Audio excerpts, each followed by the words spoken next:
What? Karan Sorder Yelanji greetings.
Good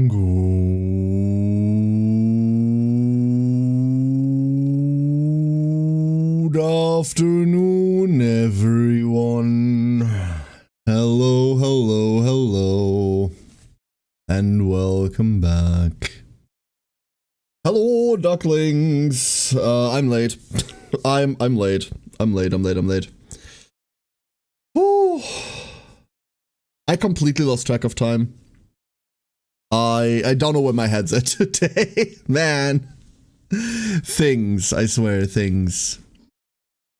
Hello.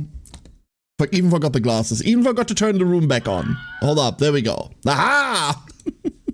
Hello, everybody. No, that's a giant Zoe. Hold up. That is one very large Zoe. There we go. Better. Galandia, good afternoon. Kensei, good afternoon. Galandia, congratulations on the first. AJ! Hello, AJ. Thank you for the hydrate, Kensei. Hold up.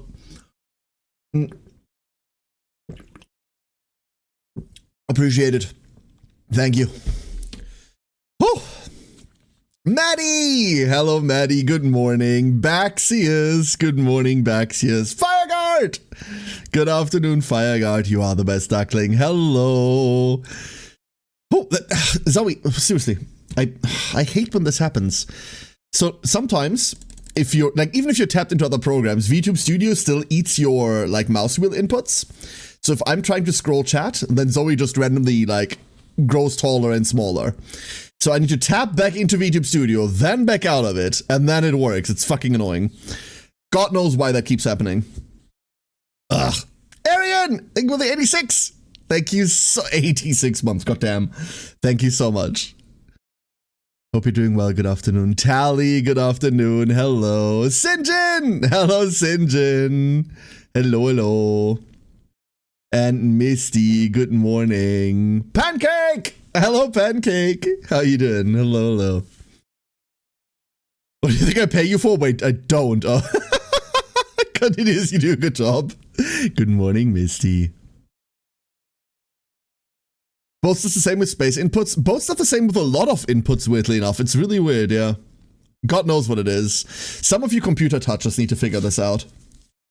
But like, every time I touch a computer, it explodes, so let's not.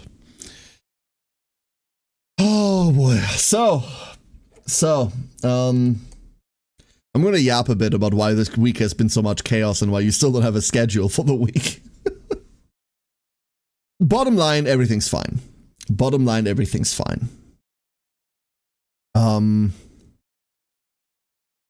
However, we have a couple of like things that I have to adjust to over the coming months.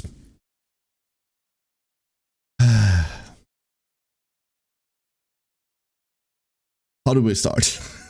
Like, I make it sound more dramatic than it is. I make it sound much more dramatic than it is, and it really isn't. It really isn't dramatic. Krembo, good evening. Strider, hello, Strider, and Ham, good morning. Hello, Ham. Ring Song, hello, Ring Song. So, quick IRL yapping, right? Here's what's been happening. Some of you like might have like put these things together over like the time of me streaming in terms of like how my family here is structured, how like my greater family here is structured. like obviously I have my direct family circle, and like we're all fine, but like the greater Karenai family has always been very much structured around my mom's parents, so my grandparents, right? My grandpa on that side has always been like a bit of the family patriarch. Very kind man, someone who I wish to have the nerves of when I get that old. But he's always been like the central figure of how this family, like in general, operates, if that makes sense, right?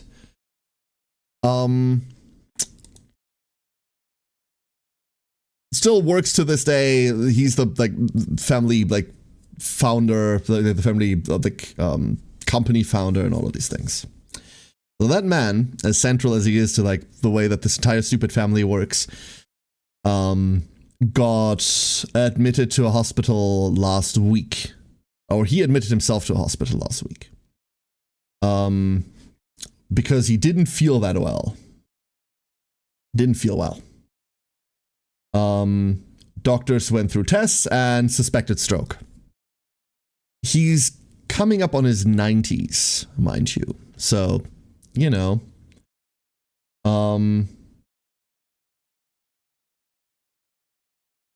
That is a bit of an age. That's a bit of an age.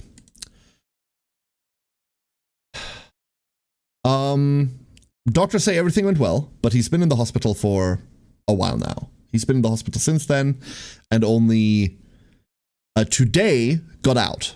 A doctor said everything went well. He was really, really lucky. No real permanent damage, nothing. Just got lucky. That's all it is. He's got to do like some minor physical therapy over the coming months. And this is the kicker. This is the thing that's causing a bit of a stir around here at the moment. He is not allowed to drive for the next half year. Mind you, man's coming up on his 90s. So, he's still doing everything by himself. I've talked about him before for those of you that like know the stories, but like he still actively like does sports. He still runs like a small table tennis group. He still is an active member in like his canoeing guild. He's still out on the water during the season, like once a bloody week. Man does everything himself. Fit from head to toe. He's got a hip replacement. That's it. So like that's it, right? And he's a bit hard of hearing now, but like coming up on like that age, you know, that's to be expected. But because he can't drive anymore, he can't do like the shopping for him and grandma anymore. And he can't go to appointments anymore. And now the rest of the family is rallying around and trying to like divide all of these tasks up. Everyone's like trying to like divvy up everything because I'm not gonna lie, we kind of owe that to them. We kind of really owe that to them. So that's what happened today. This is why I'm late today. I'm still just got home. I'm still kind of not even I'm not even in home clothes yet. I'm wearing pants right now. That's how like I got home. Stream. I am currently. I'm still wearing pants. Awful. So we're trying to figure out like how we're dividing all of this up in between everyone.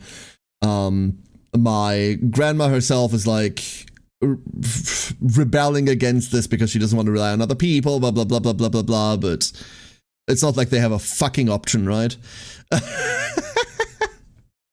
The bottom line is everything's fucking fine. Everything's fine, but everyone's coming together and needs to like lift a little bit of weight.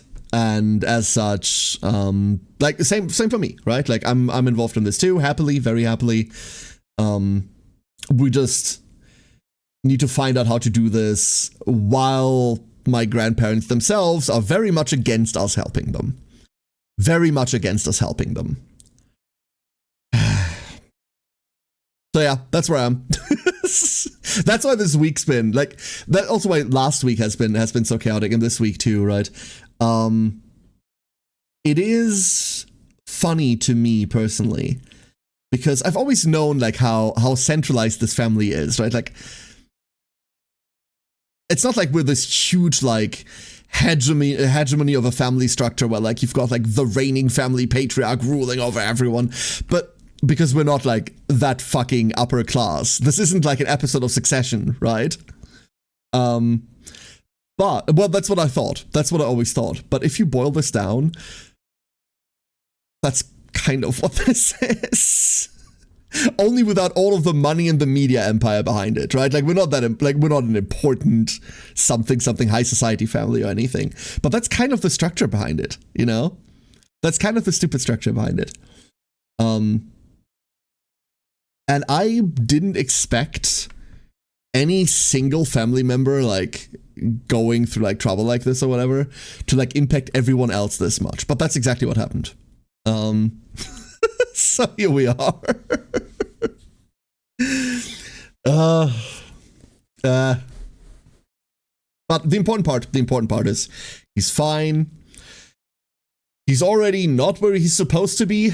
I'm not gonna lie to you. I'm kind of mad because it is coming up on 5 p.m. right now. He got out of the hospital at 12 today, right? Like, he got out of the hospital at noon today. And the first thing he did, and I'm gonna have to yell at him because of that eventually. Like, he's not gonna accept it, but I'm gonna have to yell at him for that. The first thing he fucking did was had someone drive him to the office because there were files that had to be sent today. I don't know the details, but I'm fucking furious. I'm absolutely fucking furious. Both at him for, you know, messing with his, like, health this much, and at the guy that's supposed to do the fucking job at going like, oh no, like, I've got, like, oh, my job ends at 4 p.m. when the guy that does it otherwise is 90 and just coming from the hospital with a fucking potential stroke. Good job, asshole. I mean, I can just tell that's my brother-in-law, by the way. Asshole.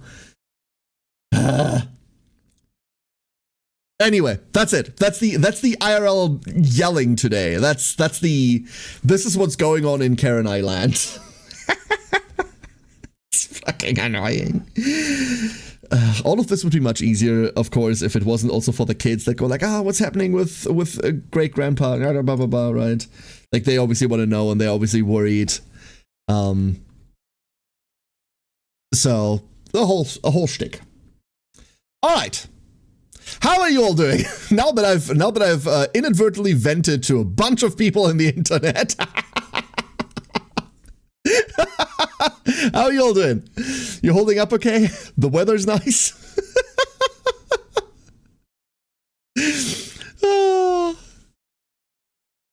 Oh boy, oh boy, oh boy.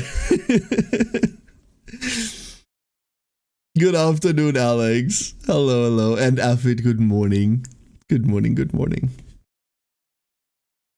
Hope he recovers as much and as well as possible. The fact that he's still actor in the 90s is insane. Yeah, no. Like, he's not 90s, like, yet. He's, like, 88. Don't let me lie to you. 80, 88, 89, something like that. But he's getting there. And, yeah, it's absolutely insane. Absolutely insane. I wish to have this man's temper and this man's, like, patience as well as his physique when I get to that age. I'm not making it to that age, let's be honest. Sounds both like a reason for canceling stream and wanting a good distraction. Like I said, it's not tragic, right? Can say it's not like this is wearing on my mind and like, oh no, I need to cancel stream or I need to distract myself. Like, the day that he got admitted to the hospital, I was kind of everywhere. I was really worried, but like, everything's okay. It's just stress. It's just stress and family, and the family group chat is not as you would like. Different parts of our family are talking to one another and different parts aren't talking to one another. And I'm kind of like in the middle as like the weird autistic outside kid that hasn't like ruined his relationship with anyone yet. I'm kind of in the middle, like communicating between everyone. Everything's fine. It's just a lot. So less for the distraction. Tell them to shut up and accept your help lovingly. I've done this multiple times, Maddie. Like this is where it just came from. I just came home from talking to grandma about like the shopping problem, right? Like how they're gonna get their groceries. And I've told her a billion times, hey, we can just like we can just order it online, like we do here, right? The same service that we use to order stuff also delivers to them. No problem whatsoever. They even have an account already that we opened for them years ago. You get on like a wait list normally and have to wait like a bunch, but they have an active account, so they could just order it all. And I went through it with her again and said like, hey, next time you have to next time you have to get groceries, just tell me, I'll come over, we'll do this together, no problem whatsoever. But my grandma's a fucking Luddite, so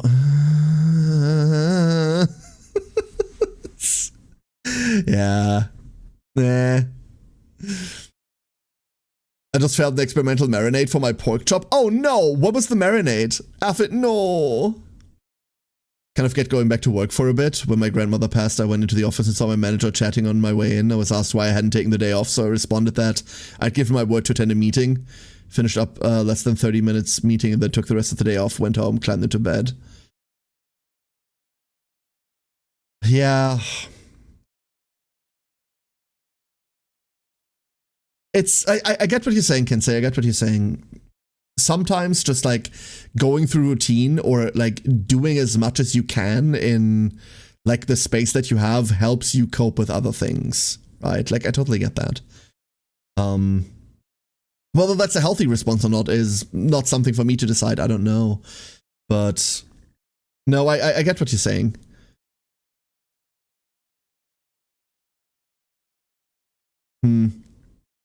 Went homesick from work today because I was lifting boxes at work and became woozy. Oh no! No! Galandia!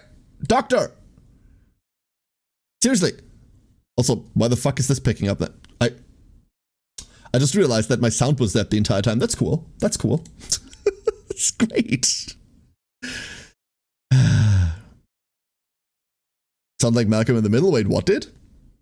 Soy sauce, chicken consomme, vegetable consomme, rice, vinegar, salt, garlic, mushroom. Rice, vinegar, sesame oil. Hold up, like I'm trying to put this together in my head to know what this tastes like. Okay. What about it failed? What about it failed? So far, like conceptually, that's not awful, right? Hey, Musin, how you doing? Hello, hello. Also, sorry if I skipped over everyone. If I've skipped over anyone today saying hello, I'm so sorry. Please, like, speak up if I forgot about you. I'll personally apologize. I'm still a bit, like, head in the clouds. Still a bit everywhere. Matu, good morning. I haven't said it already. Did not permeate the meat fast enough. Oh, okay. I was like, oh, maybe it failed in terms of taste or anything, because that doesn't sound awful. It sounds a bit intricate. Like consomme, you know. Fancy word, by the way, for stuff.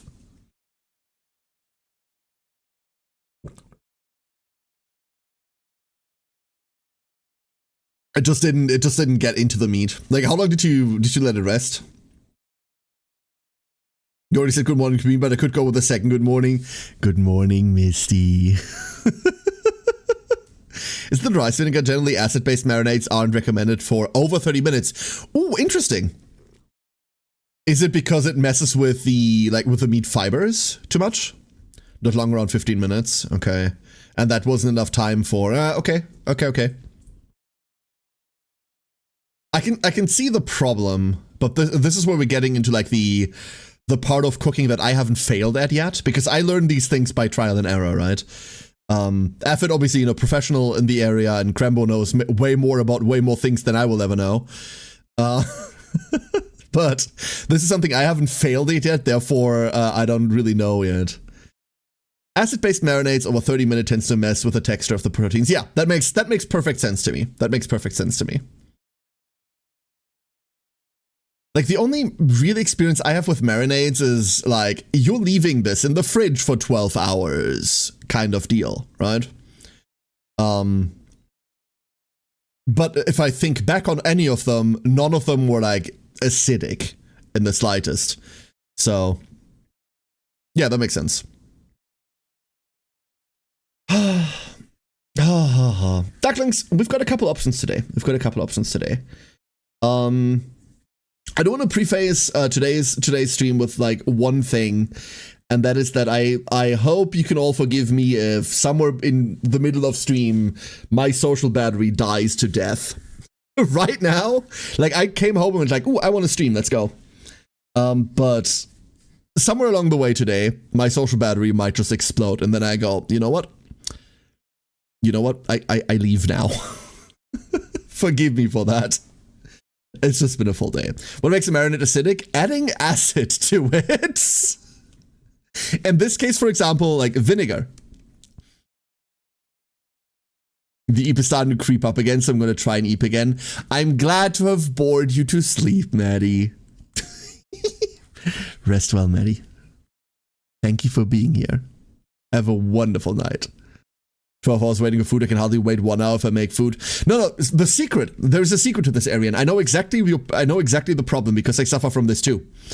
The secret is you make this while making something else. When I make food that needs like longer prep time, something that needs to rest or something that I need to wait for like until tomorrow, it is entirely while I prepare something else. I go like, hey, I'm making a stew. This is going to take like 6 hours, and I make this at lunchtime so it's ready for dinner while I make lunch. I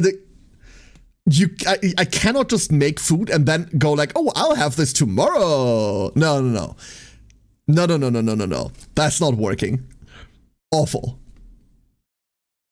Adding acid to a marinade makes it acidic. Woo! Vinegars of all kind, anything citrus to like lemon juice. Yeah, absolutely.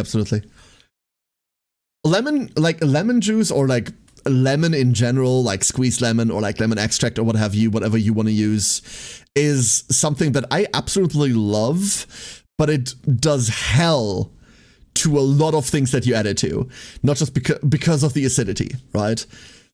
I really like a good drizzle of lemon in like a tomato soup kind of deal. If you add too much of it, it makes the entire thing, I don't want to say a bit clumpy, but like it ruins the like creaminess, the consistency of it. Now, I can't tell you why that is. I don't fucking know. I just know I've done that in the past and it turned out shit. That's how I learn cooking, right? Like I try something, go like, that didn't work out. And then I like mess with it and then I go, ooh, now it works. I wonder why. And then you just go, oh, these ingredients, that's it. Some smarter people in chat, Crembo, for example, Affid as well, likely, will be able to tell you why that is. I don't. I just know the outcome. I don't know the theoretical. Typically, you see lemon, lime, or vinegar used in an acidic marinade. Yeah, absolutely. To go for a marinated bacon wrapped chicken medallion. Oh, yes, please. Actually, totally true. I evacuated most of the coffee I'd inhaled into my lung earlier so I could breathe now. No, Ricksong! Stop! That's not where the coffee's supposed to go. Menden. Hello, Menden. How are ya? For something the size and thickness of chicken breasts or salmon fillets, even 30 minutes can be enough to allow salt to penetrate, brine your bird or fish. Yeah, exactly. Like, you usually use these things to your advantage, right? Like, that's the point of, like, marinating something or brining something or, like, fucking with the structural integrity of it, right? Salting a salmon fillet and letting it sit for 30-40 minutes prevents the white parts from melting when you roast it. Huh. Peculiar. That's why you do that. Interesting. I've just always done that. I figured I'd do it for the taste, but interesting. I'll make dinner and then while it cooks, I will prepare an easy marinade for the next night. Doing the marinade without already being busy in the kitchen is not really something I can make myself do. Yeah, exactly, Kensif. To me, it feels like because the immediacy isn't there, right? If you tell me like, hey, prepare something for food tomorrow, I don't need that shit right now. Like, I'm not going to do that, right? So for me, it's doing extra steps when I could just make something easier tomorrow that doesn't need that prep. But if I'm already working at it, I might as well whip something up on the side. some of us need to lie to ourselves consistently in order to get work done. This is one of those steps. It's one of those. Lemon juice burns. If you're going to use a lot, add it after taking the soup out the fire. Oh yeah, no, absolutely, absolutely. Absolutely. Tired? I mean, it's still night shift, right? Did you just wake up? I've been closing tabs in my browser also for the last while. Top right, Galundier. X button. Good job. Keep at it. Keep at it. Throw salt at ducks next time I see them in the field. No, wait. No. That's not what Cremo meant by brine your birds. Hold up. Cremo's special teriyaki marinade. Combine 1 part mirin with 1 part soy sauce. When challenged, insist that it's teriyaki and it's supposed to taste like that.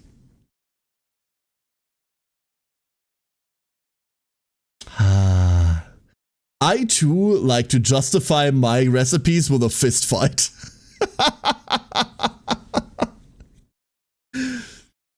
I'm a weirdo that can't eat the same thing 2 days in a row. My taste buds are my wallet's worst enemy. I can't eat the same thing like 3 days in a row. I'm okay eating something and the next day having the leftovers, but if you ask me to have it the next day too, I'm gonna go no. However, if it was up to me, I would cycle the same 3 recipes over and over and over. I could eat all, I mean, it's the autism part, right? If it were up to me, I would cycle the same 3 recipes over and over and over until I got bored of them, and then I'd find 3 new recipes to cycle over and over and over. I can't have the same thing like after one another constantly, but I do need to have like the same group of things over and over and over. And God, that's all. Luckily, historically, those 3 things have been different and like diverse enough in terms of like nutrition that it's been fine. But, you know, can imagine Galodi's processor glowing red because of all the browser tabs? Yes, Musin, absolutely. Lemon and milk products is not so good combination while there is still heat. Oh yeah, no, absolutely. It curdles the fuck out of it, Alex. Yeah, you're absolutely right. I can eat Kassler for at least 1 week every day. God, I've never liked Kassler. I've never liked Kassler. I don't know why that is, Arian.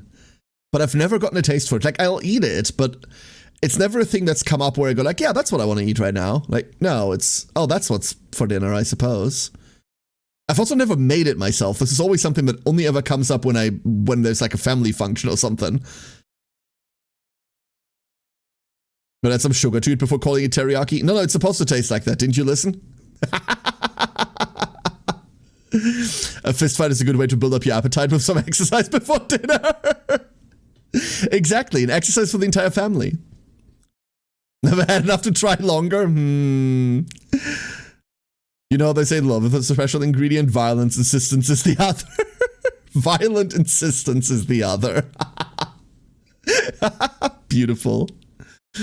The only reason I don't eat the same meal multiple days in a row is to keep myself from being sick of it, so I get the want to rotate a small list instead. Yeah. My favorite example of this, Sinjin, is still, and I've told this story before. I'm made up of the same 5 stories. I'm so sorry. Unfortunately, I've told like most of my life on stream, so like there isn't anything interesting left. Except to rehash the same thing for new people over and over. During university, obviously, like, we had no fucking money whatsoever. So we had ramen every day. To this day, I cannot look at, like, instant ramen. I cannot look at instant ramen. Like, that was over a year of either sleep or instant ramen for dinner. And I no.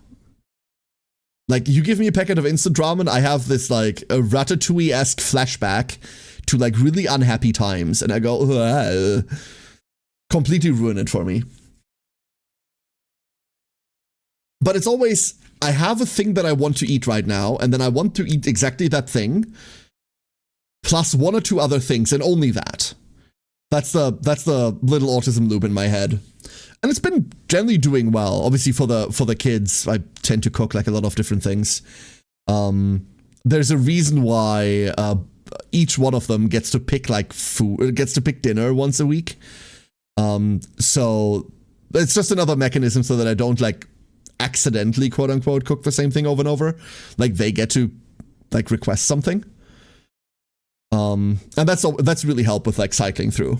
And, like, also, like, just making new things and learning new recipes. It's helped a lot. Most people don't like the saltiness of it, or they only ever had really salty ones. It's not even the saltiness of it. I think I do like that part. The texture's also fine. I don't know why, Erin. I legitimately don't know why. If we eat sauerkraut, I hate sauerkraut. That's something I know why I hate it. God, I despise sauerkraut. Cause that's my protein to eat while everybody else eats liver sausage or blood sausage. Liver sausage as in Leberwurst, or liver sausage? Because, I despise sauerkraut. I absolutely despise the fucking thing. Don't like the taste. But I also don't like... Okay. Different culture. Only very, very weirdly adjacent. I also can't stand kimchi. Which is basically sauerkraut, but like turned up to 11, right? Blah. Blah. I actually got 3 to 4 protein recipes, 3 to 4 carb recipes, and 3 to 4 vegetable recipes, and I just randomly rotate. It's the Borderlands School of Infinite combinations, which is really cool, but I never started thinking about food that way, Crembo.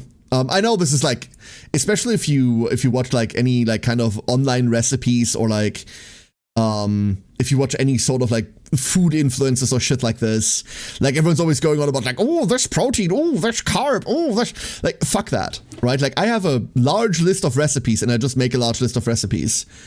And as long as you're diverse enough in your cooking, you will eventually like find an equilibrium of here is nutrition that helps you, right? Every time I see a recipe online and somewhere in the opening go like, oh, this is this many grams of protein, I go like, okay, and skip. Because my fucking God, shut the fuck up.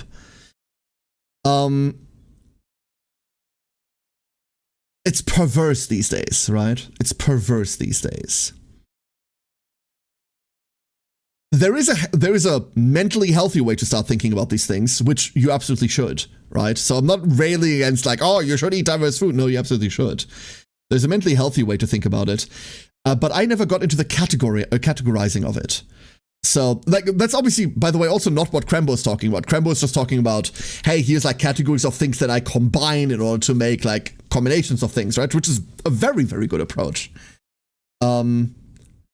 But I've never started thinking like, oh, I combine this protein with this carb with this thing. No, I just go like, yo, I really, really want to make, I don't know, like salmon fillets today. And then I just go, what do I want to eat with that? And then I make something with that.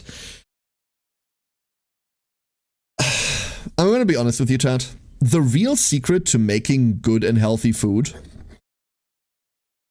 the real secret, like not the stupid internet shit of like, you should look at the ingredient, blah, blah, blah, blah, blah. Like, oh, look at all the chemicals in your food. Everything's a chemical. Shut the fuck up. The real secret to like healthy eating is A, do not eat too much of any given thing. Too much is literally too much. And B, rotate through a variety of things. That's it.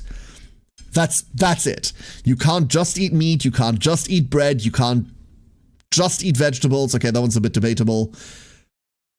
Combine stuff, rotate through stuff. Done. That's all you fucking need to do. That's all humanity has done for thousands upon years, and we've always been fine.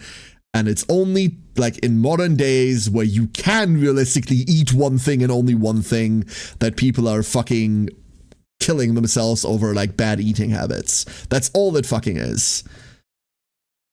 Oh, and don't eat too much. Like that's the third fucking pillar. Don't eat too much of one thing. Just rotate through different things to combine and don't gorge yourself. Fuck, that's it. What if I eat only the rich? You see, that's fine because the fatty tissue of the rich contains many other nutrients that you might not have access to. And I have to stop myself from saying including children. So, I didn't say that. That's keto, we count that. Nice. Yeah, just eating vegetables is a good way to end up with vitamin B12 deficiency. Or many other things, right? Like, just mix shit up, that's it. That's all it is. I look at my plate and expect to be 25% carbs and the rest split between protein and veggies. And I look at my plate and I don't do any of that mental math because all of that is exhausting and unnecessary. Ham says there's some sauerkraut I can tolerate, but I have consumed some of the greatest kimchi and I just do not like it. Yeah. I have consumed some of the world's best kimchi as voted by a Korean mom that made it herself. And I was like, I can't eat this shit. Like, no. Everything inside of me and outside of me revolts when, like, trying to. It's too sour. Like, sour doesn't even begin to describe it, right? It's too... How the fuck else do you describe kimchi except its texture? Like, you don't even describe what the texture is, right? Like, it just has texture. That's it. Texture equals yes. And then it's sour as fuck. Like, I don't know. And sauerkraut is kimchi without all of the texture and just sour and kraut. It's in the name, really. It gives it away a bit. The actual reason you avoid French fries is to prevent yourself from overeating. To be honest, so for many, many, many years, I never cared about French fries. I never cared about potato dishes in general. In the last couple of years, I've been working with a lot more potato dishes. And, like, French fries are fucking fine. It's the oil that gets you, right? It's the fucking oil that gets you. But they're really good for, like, stuffing yourself, and that's a problem. That's the problem at the end of the day, right? I mean, it really must have had bad kimchi. Don't know why it felt somewhat bitter and sweet to me, and the texture is slime. Some of it is slime, but, like, if you have really good kimchi, then some of it is still, like, a little bit crunchy. Some of it still has bite. Some of it is soft. Some of it is slimy. Some of it is this. Some of it is that. Its texture equals yes. If you have really bad kimchi, then all of it is just a slurry. Yeah, absolutely. Ugh. Sour spicy combination with a weird, almost rotten texture. Yeah, that's the bad ones. Omni meaning all for a reason. Yeah, Omni, because like Omni contains the letters for the... It's not a word, it's an onomatopoeia of nom, right? Like, that should give it away. Nom, nom, nom, nom, nom. Sauerkraut with apple pieces isn't that sour, or even sweetened kraut is also tasty, but I guess you tried these already. I mean... Oh my god, you're so German. Ah! So, for those of you that don't know, German cuisine, if you can call it that, the trick in German cuisine, if anything tastes too much like itself, sauerkraut, assorted cuts of meat, fucking mashed potatoes. If anything tastes too much like itself, why don't we add apples to it? I swear to fuck, this is the one German ingredient that, like, the international community hasn't picked up on. We're famous for, like, white sausage and, like, sauerkraut, like, all Bavaria, by the way, fuck Bavaria, and, like, pretzels and all of this shit, right? But the dominant, or schnitzel, all of these, but the dominant ingredient in German cuisine, the ingredient that you find more than anything else, is fucking apples. They're everything! And I love it! That's the problem!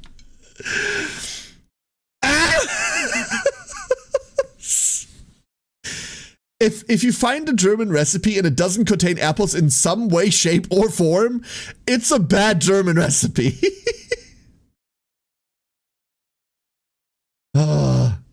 The fatty salt mix just eggs you on to keep going. Sometimes you don't even notice you're already full and it's awful. Yeah, absolutely. Like a small garnishing side dish is what I use them for mostly, Sinjin. And then, like, as little oil as possible. I knew you would go off on one of those things. Yeah. The apples is fine with Germans when catastrophically off the rails is adding vinegar to potato salad. Who the fuck adds vinegar to potato salad? What part of Germany needs to be excised and cleansed?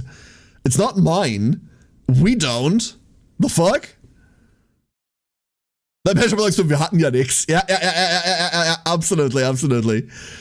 So adding apples to stuff is the German way of saying like, it's the German equivalent to the American, just add sugar to it, right? Are there apples in German sausage? Yeah, potentially. I've seen enough recipes that do that. Or if you don't add apples to the sausage itself, ham, you make, what is that even called? Like you it's the apple equivalent to mashed potatoes. Apple, puree. Like we literally call it puree. What the fuck is that in English? Applesauce. Oh fuck, it's just applesauce. Never mind. Hot applesauce? It doesn't have to be hot, but do you mean hot as in spicy or hot as in hot? Because both of these happen. Both of these exist. And both of them are perversely spread across German cuisine. Heated, yeah. But you also take them cold, because cold applesauce hits different, dude. Especially in the summer. There's bratwurst with apples? Yep, there absolutely is. There's Apfelbratwurst. There you go. Yep. Actually, it's great frozen. I've never had it frozen. Like what, you make you put like a stick in it and freeze it up and then you go. Search German potato salad on Google and read the first page results. I dare you, I double dare you. I don't want to. I don't want to live in this world, Cremo. MJM, good afternoon. Never heard of vinegar potato salad. Never had it in the north either. Yeah, like over here, we don't do that. Texture special? Well, it depends on how fine you mash it up, right? But yeah, basically, a shit ton of German recipes just add like apple slices to it. One of my favorite ways to prepare pancake is like this, right? Like you make a pancake, you take an apple, you cut it into small slices, you spread the slices throughout the pancake batter as it like gets ready in the pan, flip it, serve, done. It's just a really simple way to add like a little bit of sweetness or a lot bit of sweetness to anything. And traditional German cuisine does it everywhere. It's fucking crazy. Absolutely crazy. We need to figure out how to make pancakes, but I don't have a pan flat enough for it. You don't have a pan flat enough for it? Well, you can make them in a wok. They're just going to be small pancakes, Sinden. Do you want a recipe? I can post a pancake recipe in the recipe channel. We have a recipe channel now, by the way, for those of you on Discord, if you haven't seen yet. I finally, thank you everyone for reminding me, finally got around to making the fucking recipe channel. I often add chocolate in my sauce for sweetness, richness. Yeah, absolutely. And like, that's just not a thing that German cuisine does. It's just not a thing. But like apples, constantly. Is it like a German, like authentic German potato salad, or German, like person in the US who's loosely German? I think, if I'm being honest, brethren, I can see a world where like authentic, like a region in Germany does this for realsies. Like I can totally see that. Wok cakes? You can totally do that. I really just prefer apples raw, but some cooked prepared methods are okay. I like apples raw. I don't like apples randomly in things. Except for like apple pie. Apple pie is like the one good thing America ever did. Okay, don't quote me on that. And then I do like cold applesauce. Like cold chilled applesauce with other things. Other things that aren't meat. And that's roughly it. I don't like apples popping up randomly. Comment with one, Dad has started making them. Hell yeah. Here's the thing. I just posted one recipe. I need to like go over the recipes that I already wrote up because I just used German measurements in all of them and I never even thought about the fact that it might confuse some of you. We use like EL and TL for like our spoons. It stands for Esslöffel and Teelöffel. Teelöffel being like a teaspoon, a small spoon, and Esslöffel being a tablespoon, a large spoon. And I just use those because all of the recipes that I have are like generational family recipes that are all written like this, right? I need to rewrite a couple of those and then I'll post some more. In Bavaria and Bavaria, especially the Swabian region, use vinegar in basically every salad possible. And once again, I would like to advocate to burn Bavaria off the map. Ah! Ah! I've often railed about this. For those of you that haven't heard the rant yet, if you're wondering, if you're American, you're wondering what is he going on about. Bavaria is your Florida. Our Bavaria is your Florida. Or maybe it's more like your Texas. As a state, they think they're better than everyone else, while also being like removed far enough from everyone else that they think they're incomparable, and the rest of the world thinks your entire culture is like this. Ah! Ah! 16 out of 16 states agree that Bavaria does not belong to Germany. Yeah. Bavaria has no crocodiles, though. No, that's where you're wrong, though, MJM. All of the, like, tanned leather rich people assholes go there. Awful. Awful, awful, awful. Hey, Link, how you doing? Tipping a German slummers everything in applesauce. That's exactly what we're talking about. That's exactly what we're talking about, Link. The German propensity to add random-ass apples to any fucking recipe. Cold applesauce works fine as a dessert. Exactly. I wouldn't even say in a pinch. I think that works perfectly as a dessert. Like, yes, you don't just want only cold applesauce as a dessert, but like something with it, like a bit of art, right? Yeah, you can take a bowl and like put the apple slop in, but like, you know, where's all the artistry? Where's the sophistication? Where's the spectacle of it all? Set fire to it! That'll teach them. No, but works perfectly fine. All right, so let me take a quick sip. Hold up.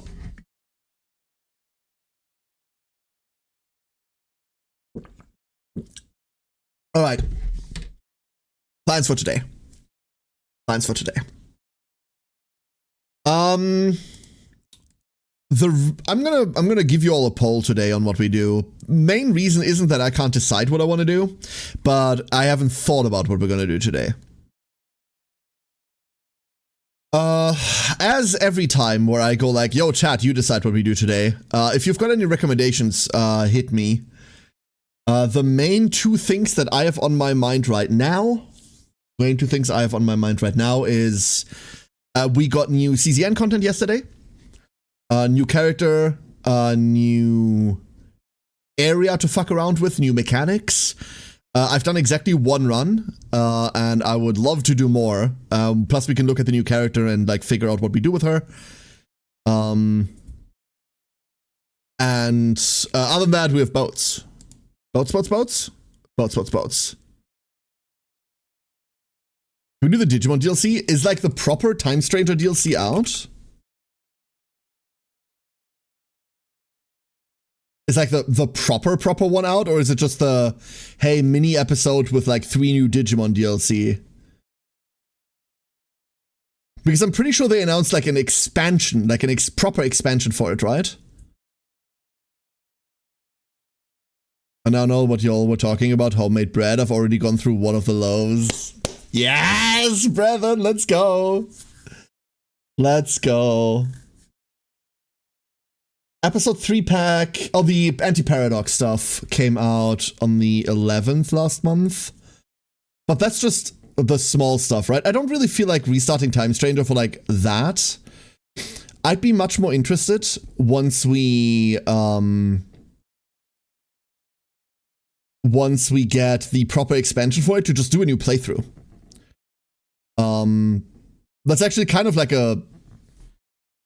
a not mandatory look at deal, but one that I really want to do once we get the expansion for it. We just do all of the mini DLCs plus the expansion in a complete new playthrough. What? Yeah. Craig, thank you for the gift sub. Thank you, Craig. Appreciate it. Listen. I'm gonna be right back. Let's do that. I'm gonna be right back.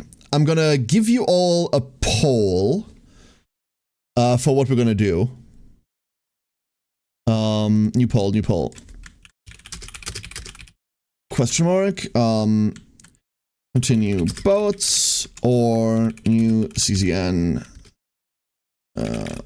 and content. There we go. That'll do. And sent. There you go. And I'll be right back. I'll go grab something to drink real quick. I'm like completely unprepared for streaming today. Like I said, I came in and was like, stream. So, going here. And then a poll is up. Thank you all for being here. And see you in a minute, okay?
Banana back. Hello. Hello, hello, hello. Ori! Hello, Ori. And Craig, once again, thank you for the gift sub. So. Back home with just a 2.5 hour delay. Yo, welcome home, welcome home. The Ori vacation is finished. Hurrah. Oh boy, oh boy, oh boy. I'm not gonna lie, like I'm only now finding like a moment to like properly breathe and go, oh, day over. And I'm only now, like, all of the stress is only now starting to sink in. Going like, done. So it's less struggling and more slowly working through it. Brain slowly catching up, right? Brain slowly catching up. Will make things better. Oh no, like absolutely. Like I'm already feeling better because I started stream, don't get me wrong, but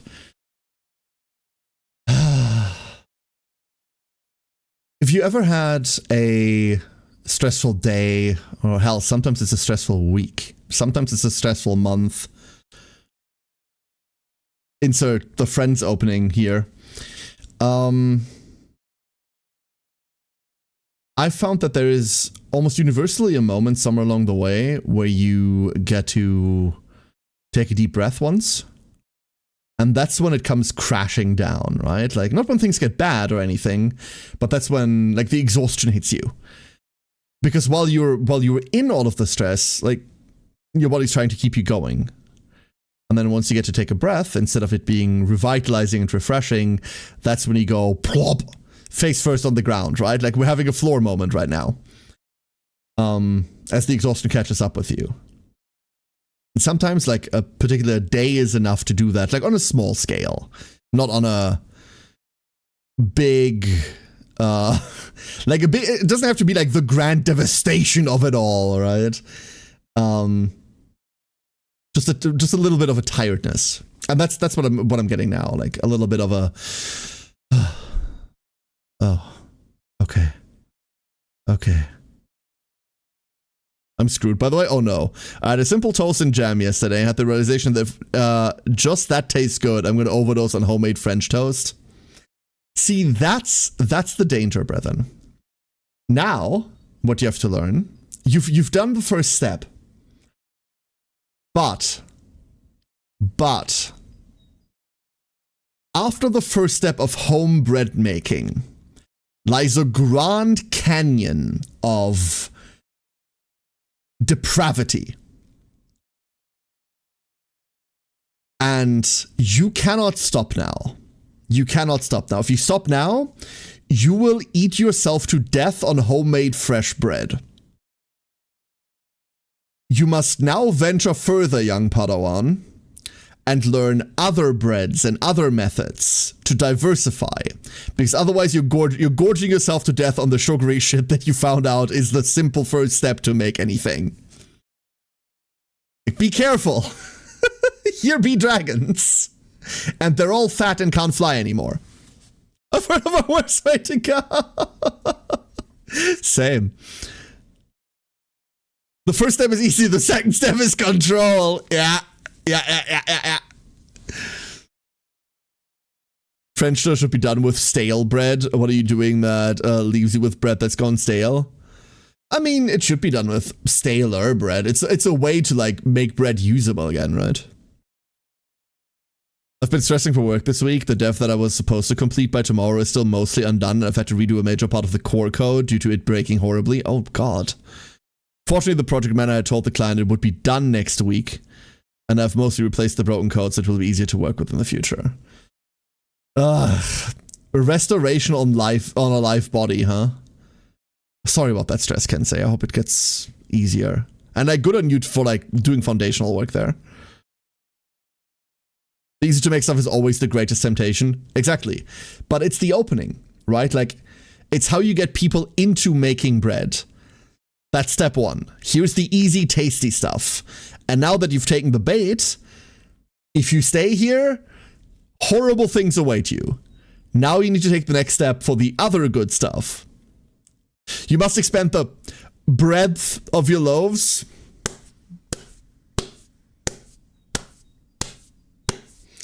Ah, that's the stream. That's the stream. I'm leaving. Fuck this. Slim Silver, what the fuck?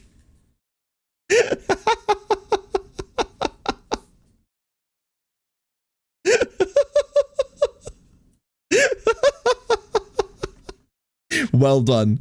Well done. That hit the right level of the like grown versus funny chart. Like you hit the right area there. Well done. Well done.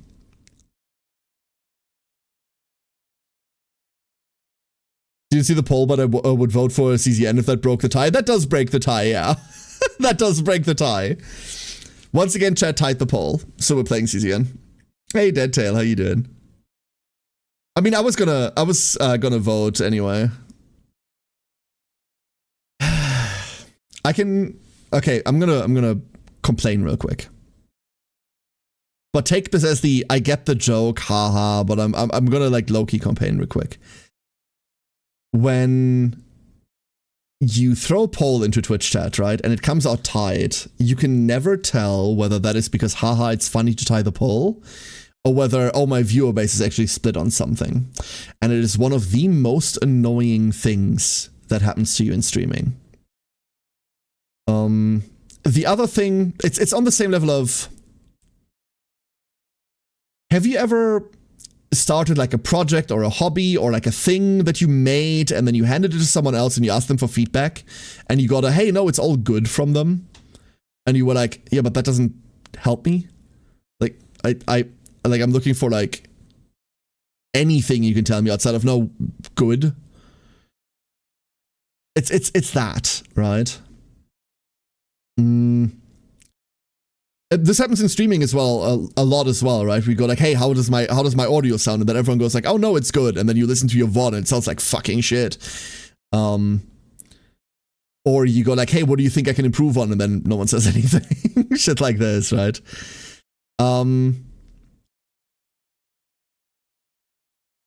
Alternatively, we've done that in the past too, where I go like, hey, what do you want to see like for the next playthrough? Like not just in a moment poll, but like over a week. Hey, what are you interested in? And then the first comment you get from someone, it's always the first comment, and it's meant it's meant well. People don't say this because they want to annoy you. People mean this because they generally mean well. But the first comment you will always get is, hey, just play what you want. And like the sentiment is like, hey, we're here for you. That's cool. Just like do what you want. And like, I'm gonna be happy either way. And it's like, I know you mean well, right? And I'm glad to get that response. That's cool and all, but you're not helping. Right? Like, that's not helpful. And like tight polls like this are like that too, with the added confusion that you don't know whether people did it to be funny.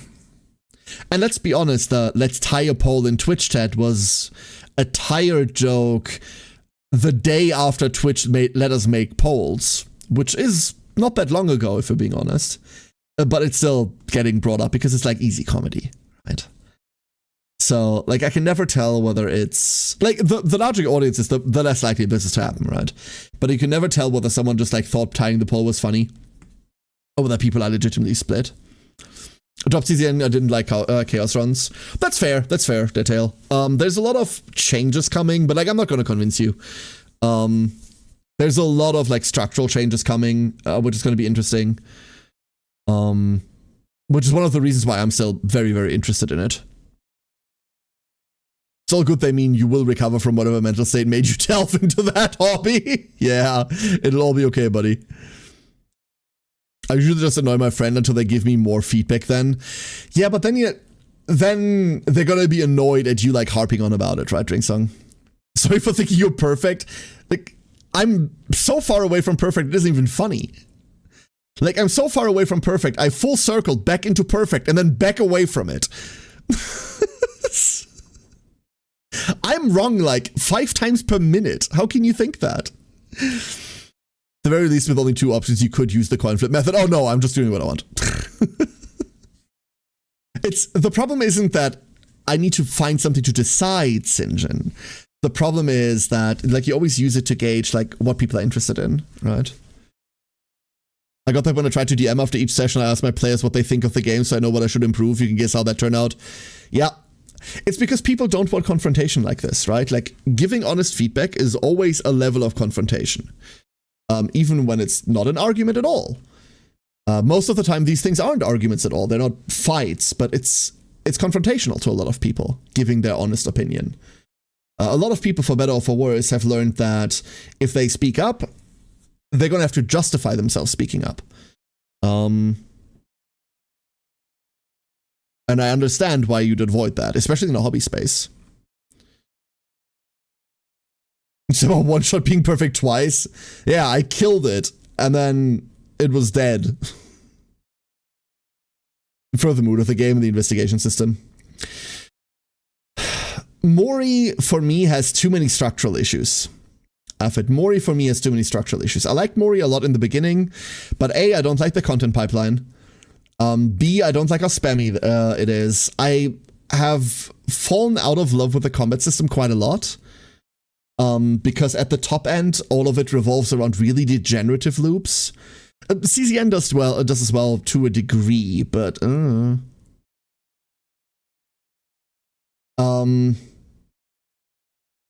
but more than anything else, my problem with Mori is that half the time that I logged in, I felt like I was just doing busy work and nothing happened with it. Because that's exactly what happened, right? I like watching boats because it's something I haven't seen anywhere else before, and also I like seeing you break shit in games. Hell yeah, right? No, I love boats. And I'm gonna be honest with you, we're doing boats tomorrow. We're definitely doing more boats tomorrow. The playthrough isn't done yet, although we're getting close to the end. And then we'll have to figure out what else to pick up. I don't know. But today, like, I'm in like this rush headspace, right? Biggest careful, no hands. No hands, he has to get help to open doors. The other issue, he needs help with the cupboards. Apparently ducks can't open them and fly at the same time. Correct. This is why I'm sitting up here, so I can reach the tall spaces. There are circuits where I got a reputation for intelligence, but shut the fuck up most of the time. Here's the thing, MJM, right? Shutting up most of the time is the intelligent thing to do. Like, no matter how smart or educated or eloquent or anything you are, nothing makes people think you are a moron quicker than you actually saying something. I don't mean you specifically. This isn't me yelling at you. The easiest way to ruin other people's impression of you is to speak up. Like, keep your counsel. If someone asks you your opinion, give them your opinion. Like, you don't have to be like edgy, mysterious stranger about this shit, right? Listen to what people say, do a little bit of a nod, and if asked, give your opinion. But the loudest people are usually the stupidest. Said the Twitch streamer. I don't know. Just one more Ultra in the game. Ultra was the faction that I liked the least to begin with, so like, I'm getting annoyed in the ARC server I play on because I feel like half the fucking time I'm just gathering resources that I'll never get to use because no one else fucking replenishes what they use. This is always my big gripe with games like this, brethren. We talked about this on Discord yesterday. ARC was one of these games that for many years, we had like an ARC week in my friend group where someone would go like, hey, it's time to play some ARC again, and then everyone would re-download the fucking thing. We'd get a private server, and then we'd just play nothing else for a week. And one of the big gripes that I've always had is like, you're starting to gather things for like a big project that you want to make, like a big build or like a big something.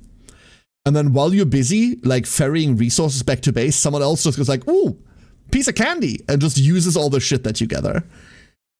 I've had more than one crash out over this. That's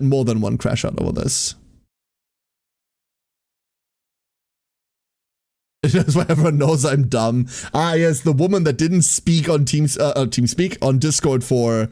How long was it that you didn't say anything, Siren? And during that time, I thought Siren was like the coolest person ever. And then she opened her mouth and was like, nah, dumb fuck like the rest of us. Wonderful. I keep that one. Nah, Sai, not at all, not at all. Can't deal with Smilegate, plenty of reasons for that, but in that regard, I'll indeed use my right to remain silent. No, that's fair, Ringsong. I didn't care for their previous game, still don't. And I'm going to be honest with you, a lot of what they're posting for like dev intention posts right now is stuff that I do not agree with and I find really questionable.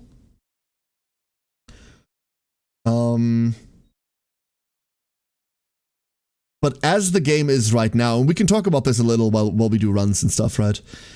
I'm not in a hurry to get anywhere today. I'll tell you that. Like we'll get there when we get there. Like a lot of what they're doing at the moment is cool and fine. And I feel like I can deal with that content and appreciate the content that I have right now without like greater endorsing wherever this is going. Because the second that the game turns into something that I'm not enjoying anymore, I'm skipping it. Right? I'm just gonna skip out on it. Fuck it. This is kind of my feeling about Enfield right now. Some of you on Discord have heard me rant about this, especially every time Chrono says anything. Enfield right now, they just announced they're bringing out like 1.2, right? The next big update. If that update doesn't address the fact that the economy of the game is fucking dog shit, and that the gacha is some of the worst gacha in the industry at the moment, and that every character is limited and everything's unattainable, I am fucking dropping that game with 1.2. This is the last patch that I'm giving them. I gave them all of 1.1. They didn't address shit. Endgame is still nothing. There's nothing there. And if 1.2 doesn't begin to address it, I'm not saying they need to like miracle cure the what ails the game. If 1.2 doesn't begin to address it, I'm dropping the fucking thing. Fuck it. Screw whatever the company's reputation is, or whatever like original Arknight's reputation is, or whether it gets good in the end. I don't care. I've got better things to do.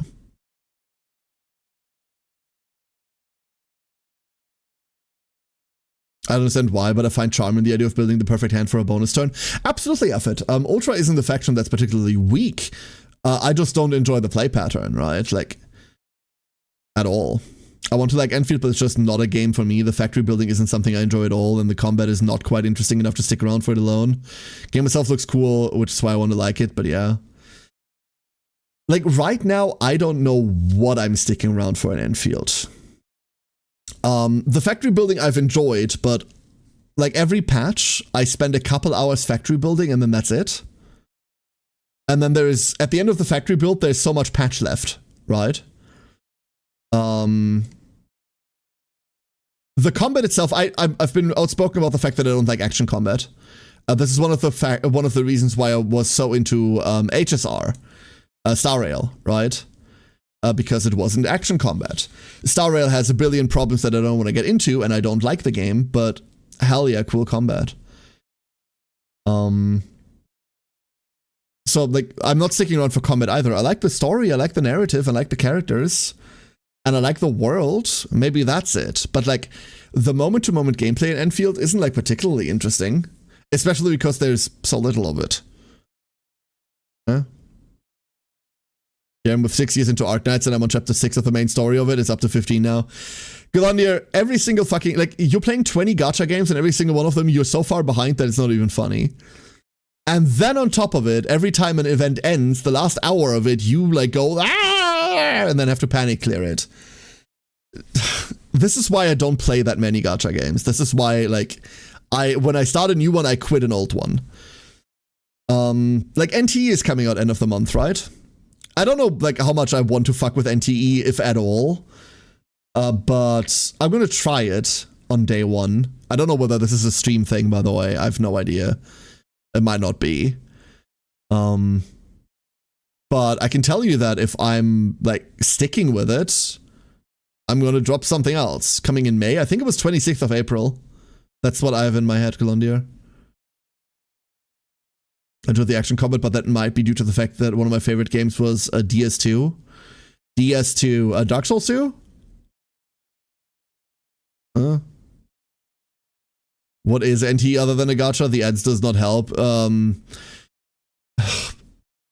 It's the answer to ZZZ. Like, it's the rest of the industry's answer to ZZZ, basically, of it. It's high energy, action combat, jumpy around, bouncy character, gacha.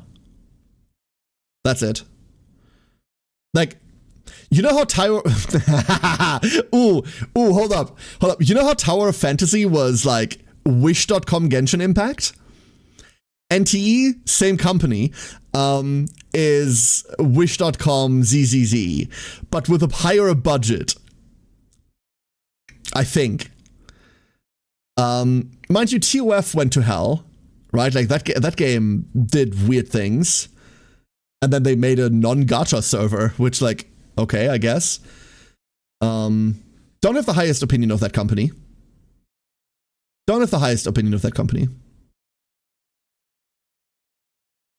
I don't know. We'll see. Like, I'll try day one, and then it either gets me or doesn't. Ooh, Millie. Ice buttered. Yo. I played TOF. It was janky as hell. I played TOF in the opening weeks. It lasted like 2 or 3 weeks for me, Ringsong. And apparently, the beginning of it is non-comparable to what the game eventually became. In a good way. But I didn't stick around for that. Which comes out next week. I've never even heard of that, Alex. I have no idea what that is. God, String Theocracy was such a fucking good song. Oh. This is, you know what? This is a game that would be interesting to, like, I'm gonna catch hell for this, but of all of the games that I've played on stream that I kind of wish I could replay again, Runa sure is one of them.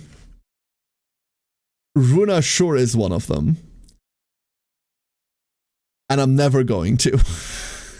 I'm just not going to. It's not happening. But damn, that's a good game. Did you finish it? Yeah. I have a mod buddy who keeps recommending Brown Dust 2 for its story.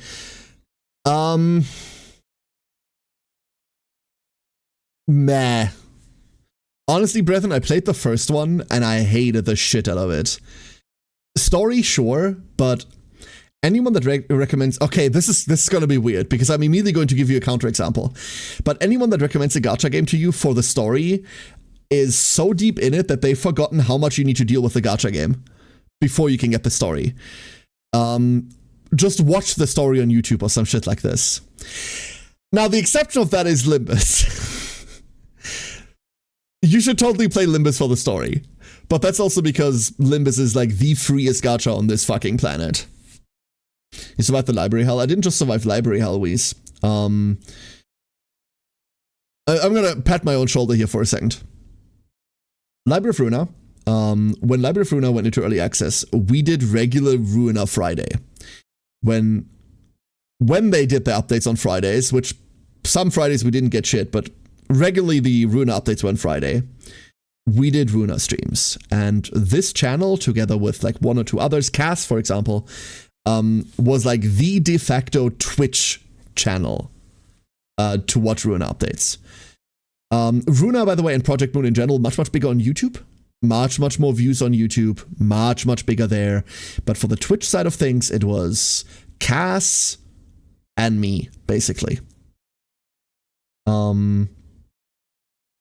Yeah, that was it. And I did that until I couldn't deal with the community anymore. Professionally, I should have just written this out. However,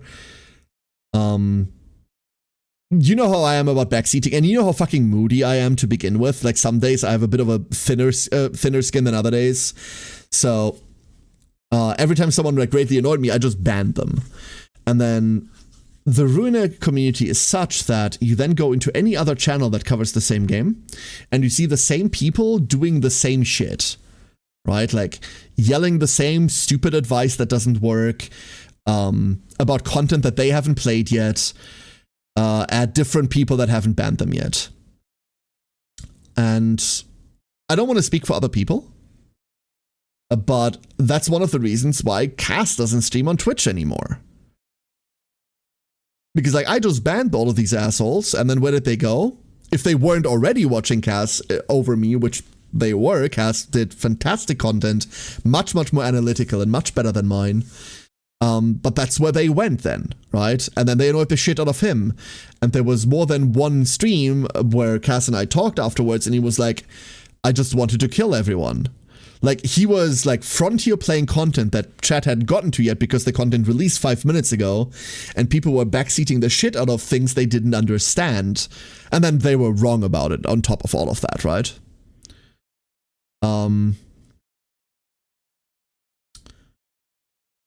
So I stopped the Runa playthrough on my channel like 75% of the way through, right?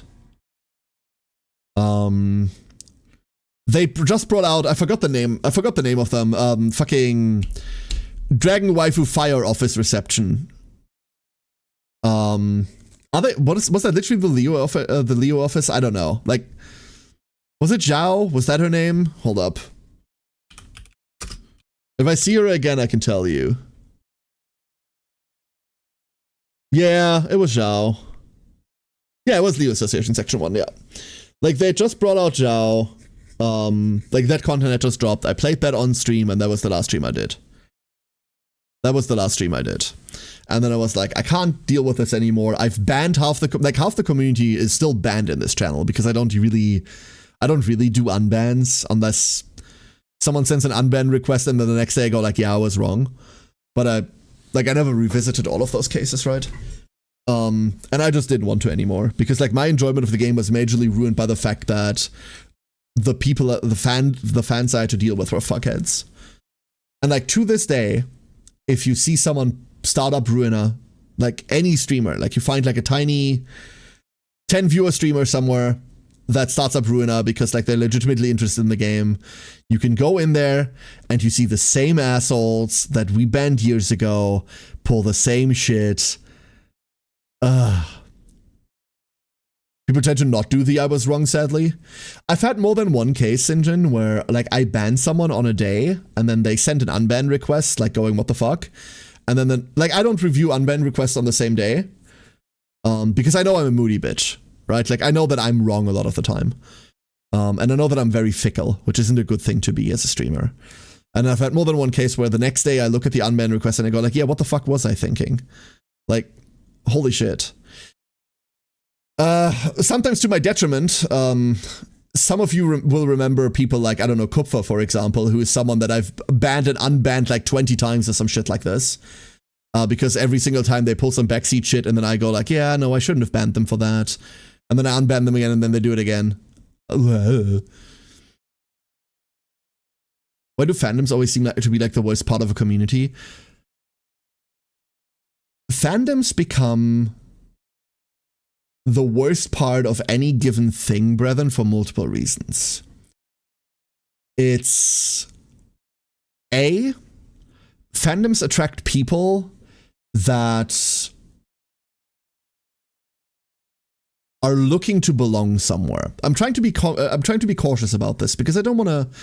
There's many good things fandoms do, right? Fandoms attract people that try to belong somewhere. Very human. To want to belong to a group. But with that comes the intense desire on a lot of people to defend the thing that they now belong to because they don't belong anywhere else. And if you say a bad thing about their one thing, then they take that as a personal insult. Fandoms and like fan groups like this, kind of by definition, by what they are, enable these kind of like toxic defense mechanisms, right? It doesn't help that fandoms that form are oftentimes around pieces of media that attract, I don't want to say younger people, I don't just want to put this on young people. But a lot of younger people that haven't learned the lesson of your identity can't just be one thing, get attracted into these things, and then that's all they do. You might have heard me rail about like the Homestuck crowd. This is what I mean by that.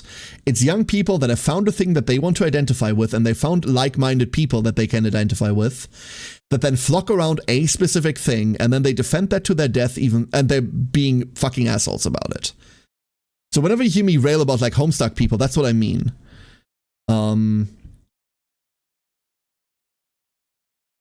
That's one reason why fandoms get so toxic, right? then fandoms attract a lot of people that are in theory fans, as I want to call them. Like, the less kind word that people use these days is tourists, but that doesn't really hit it, right? People that are a fan of a thing because they like the idea, but they haven't really engaged with the thing. Otherwise known as, I really like this game, I've got 0 hours in it, right? But they can't admit that. And they are intensely defensive about the fact that they can't admit that. Toho fans. Yes. I'll give you an example of a quote-unquote fandom that I'm in. I try to stay out of like fandoms, but there are things that I intensely love. And one of these is 40k. In 40k is a very, very broad hobby. A very, very broad hobby, right? You've got tabletop players, you've got artists, people that like the hobby, the painting, the mini building. You've got people that like the lore. You have people that like the books. You have people that just like the art of it, the style of it. And any group of people will always attract some level of elitists. Sometimes they're not bad, sometimes they're really bad. And one of the earliest things that you get to hear from those elitist people is like, oh, they're not a real fan because... The amount of times that I've heard, oh, they're not a real Warhammer fan because they don't play the tabletop. Uncountable. You constantly hear this shit. Constantly hear that. They're not a real fan, they don't play the tabletop. They're not a real fan because they haven't read all of the hundreds of Black Library books. They're not a real fan because they don't paint their own minis. They're not a real fan because they don't know this like tiny snippet of Imperial Fist lore from 1995.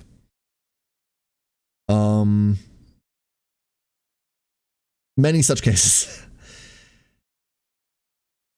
This causes people to get really defensive about their place of why they belong to this group. Like, hey, if you ask me, if you tell me, hey, I like 40k for this and this reason, I like this video game, I like this book, that's good enough for me. I don't give a shit. Like, we can talk about 40k, that's cool. I don't care whether you play that game or whether you paint your mini. I care about whether you paint your minis if we play, but whatever. Pick and choose. Pick and choose your interest, right? But that's sadly not the default. There are many, many people in fandoms that think like this. Many, many people in fandoms that go, hey, pick any part. If you like any part of the thing that I like, we can be friends. The vast majority probably thinks like this. But the vocal part is always going to be a push and pull between people going, oh, you aren't real fans, you don't belong to my group, and people that have found a group that they want to belong to, and they feel like they have to justify their place in it. And then on top of those people, you have people that, like, in theory, like the thing, but not really. Because they haven't played any of it, or they haven't, like, read any of it, and they just, like, kind of like the group as a general, which, fair enough, I guess. And it's, in my experience, those people that are the most fucking annoying, right? A lot of... no, I'm dropping that sentence. That's not going where I want it to be. Mostly because I'm going to be wrong. Bullet hells are a genuine gate, hence why saying pockets of the Toho fandom don't actually make it a requirement. I really like Toho. I played a lot of the Toho mainline games. I can tell you I'm not very good at them. And if you ask me, like, hey, what's your favorite Toho character? I'll go, But I like the idea of Toho. I wouldn't say I'm, like, a fan. I wouldn't say I'm, like, a part of the fandom. Because every now and again, I'll run over a Toho game and go, like, oh, this was fun. Whether that be a mainline or, like, a fan game or, like, anything. But, like, it's not like I can recite the deep lore or I can even name any amount of characters that aren't, like, the obvious ones, right? Like, I can identify a Cherno in a like lineup. That's about it, right? But I'm fairly secure in that, in being able to say this. Whereas You get enough people that go like, no, this has to be enough. Ah, my place of belonging. God, Grandma's revolted, damn Wheeze. Toho is weird because the reason stuff beyond the bullet hells exists at all is the fandom, including the spin-offs. Those were made by studios that were initially just fan studios. Absolutely. Because Toho's creative license is very, very open. Absolutely. That's why I love when a fandom matures and stops having these annoying parts. Problem is that doesn't usually happen, Affit. It's usually not the fandom, the mass as a whole that matures. It's the, like, subgroup that you interact with that matures, and then you just don't deal with the others anymore. Without having played any of the shmups, funny enough, yeah, absolutely. I know people that know more about 40k than I do without ever having played the tabletop game. And you know what? That's fine. Absolutely fine. You know what my favorite part of Toho is? The fucking music. Couldn't tell you what half of the, like, songs belong to or whose theme this is. I don't know. Doesn't matter. But, like, Toho music is fucking insane. And we're not even just talking about, like, the remixes that people make of it or, like, the like, fucking metalcore interpretations of half of it. Like, we're talking, like, the raw tracks are insanely good. And then you've got all of the fan stuff that's made on top of it, right? That's my favorite part of Toho. I don't know. The Warhammer 40k fan king. The Warhammer 40k fandom is 35 plus years old. Yeah, and they haven't matured out of it. But to be honest, the Warhammer 40k fandom also hasn't matured out of, like, looking at women at the table and going, ooh. So... this is a really good example, actually, MGM. That's a really good example. My local game store here is a pretty damn open place, right? Like, the players that we have at our local store are pretty damn varied. And our store owner makes a pretty damn good point about allegedly physically assaulting anyone that tries to, like, ruin that. I'm not telling you I've witnessed a fist fight. But allegedly, this has happened. Let's leave it at that. But that's our local store. I know enough stores where that's not the case. Where if you are, let's say, a woman that's into the hobby, and you enter the store and you go like, hey, like, I'm looking to, like, play a game, here's my army case. People are gonna look at you funny and go like, what the fuck? Huh? What, you painted all of your Marines pink and now you think you can play? And then, like, you'd rightfully go, what the fuck are you talking about? And I can tell you this because, like, my wife actively plays. Like, she's had that experience multiple times of, like, being looked at by other players and going, did you enter the wrong store? Like, the Hello Kitty store is over there, right? Like, shit like this.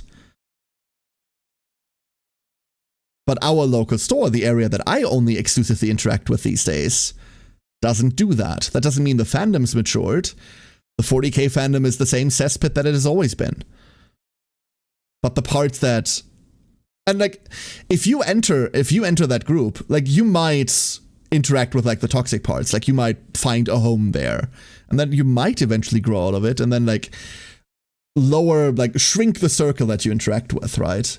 You might start filtering. And that's pretty natural. If I ever got into Warhammer 40k painting, I might actually do rainbow colors. I like rainbow colors. My favorite Dean is 4710. Don't know what 4710 is, but honestly, yeah, there are a lot of cool painting projects out there that is just like, a friend of mine has like these weird, like he's got like 1,000 points of them, weird experimental RGB Marines, where like he has 2 rhinos and they just have like RGB lighting in them. And he has got like these little LEDs and shoulder plates and shit. Is that lore compliant? Does the Codex Astartes support this? No, it doesn't. Is that a really sick hobby project? And am I really happy looking at them? Yes. Do I fucking hate RGB? Yeah, absolutely. But damn, that's cool as fuck. Is pink an official color? I might be absolutely messing this up, but I swear pink is a chapter color. Couldn't tell you. Couldn't tell you. Like royal purple was Emperor's Children. Pink, I don't know. But here's the thing, Ham. Here's the thing. The way that chapters were originally envisioned to begin with was very much make your own, right?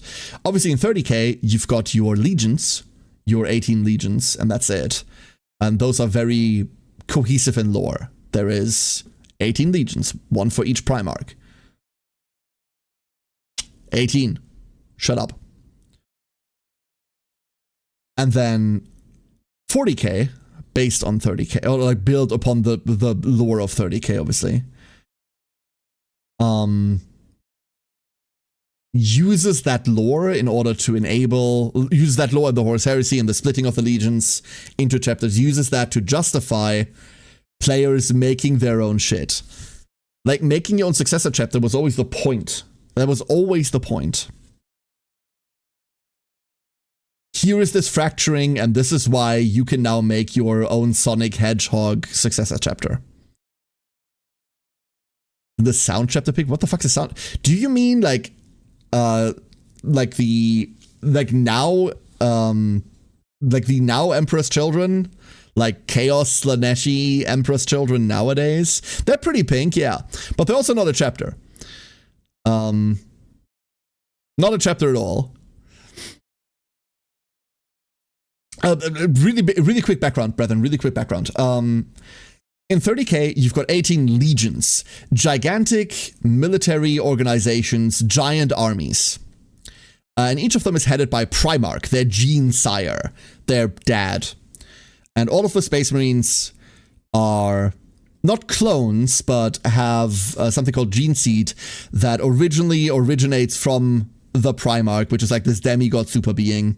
That gets implanted into new recruits that then over the course of a lot of training and a lot of fucking pain and a lot of fucking surgery transforms them into Space Marines. So they all share this like genetic template.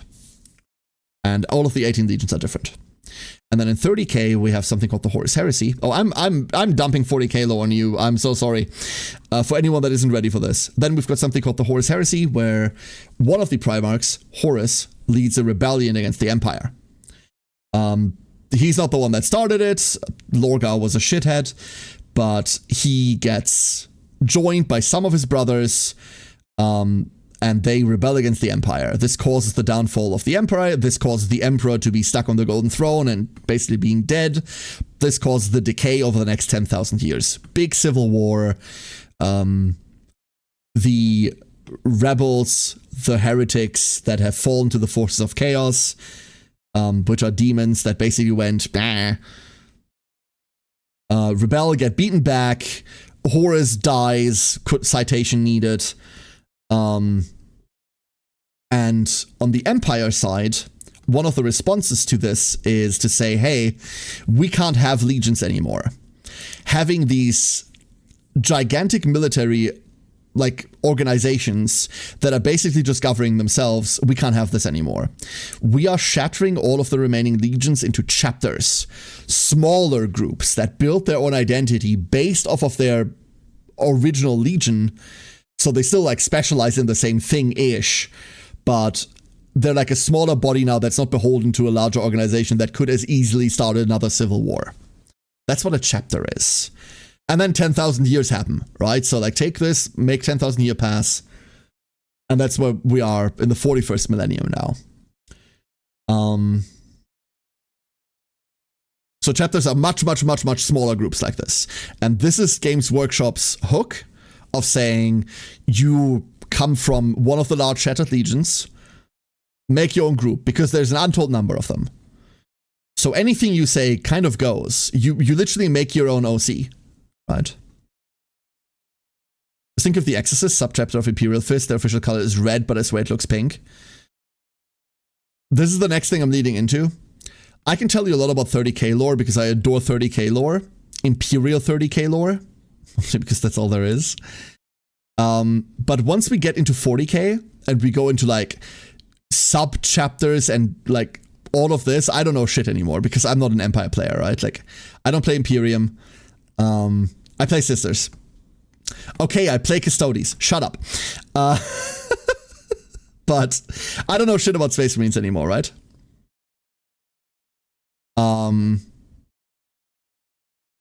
And there are many, many like lore chapters that writers established. Most of these are like pet chapters of whoever wrote the book, mind you. Not a lot of them are like the brand 40K made them.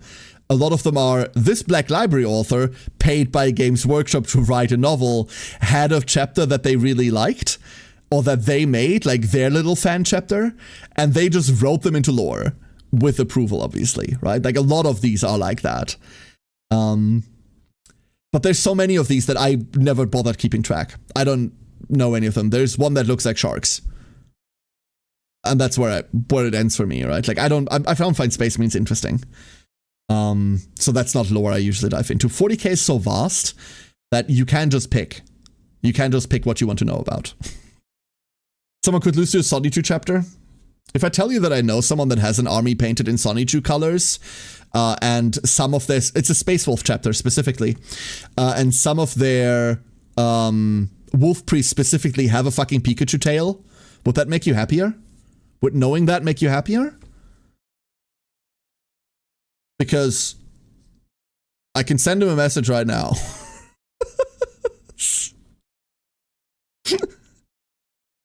It's awful. Be careful, some 40K fans will insult you if you don't use official color for a chapter. Yeah, that's absolutely correct, Effort. Yeah. And those people are assholes. You also make delicious bio soup. Correct.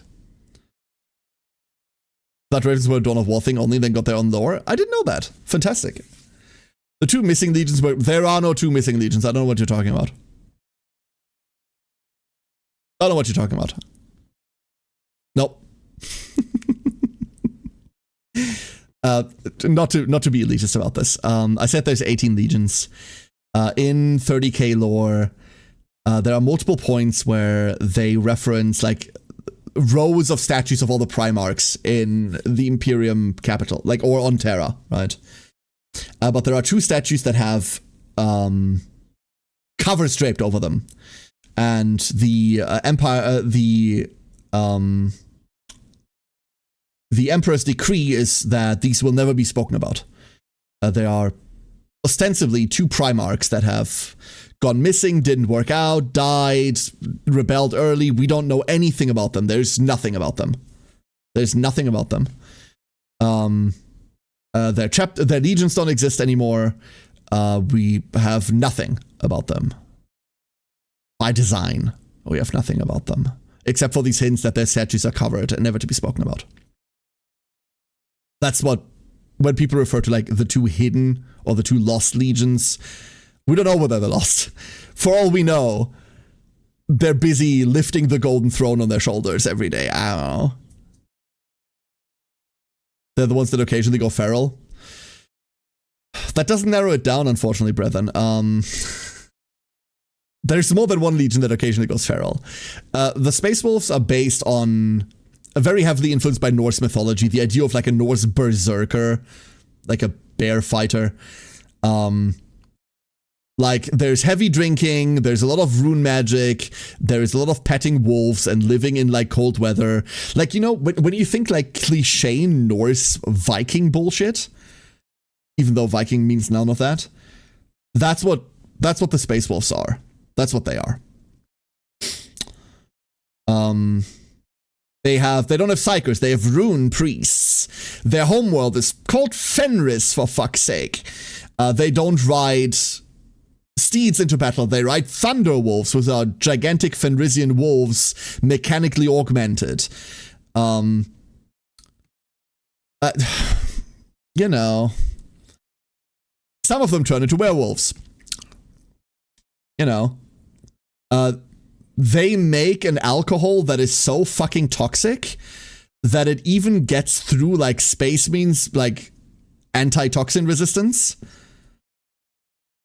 Just so that they can like drink each other to death in like mead halls where they like toast and tell tales to the Jarl. Like, think cliche Norse mythology amped up to like 13. That's Space Wolves. And then you've got blood angels who literally thirst for blood and go into something called, like, what is it called? The Red Rage, or like Sanguine Rage or some shit like this. Because they just crave blood and they really need a sip. And they're not vampires, I swear. There's like, and then you've got Black Templars who are just mad all the time, so, you know. Blood for the Golden Throne, don't you dare start. I miss weird 40k factions no matter how bad they were, like Citizens of Chaos. Nah.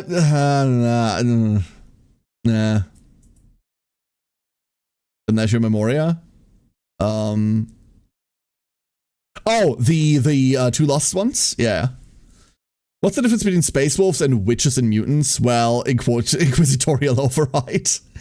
Well, the point is that the Space Wolves are the ones that get sent to kill Witches and Mutants.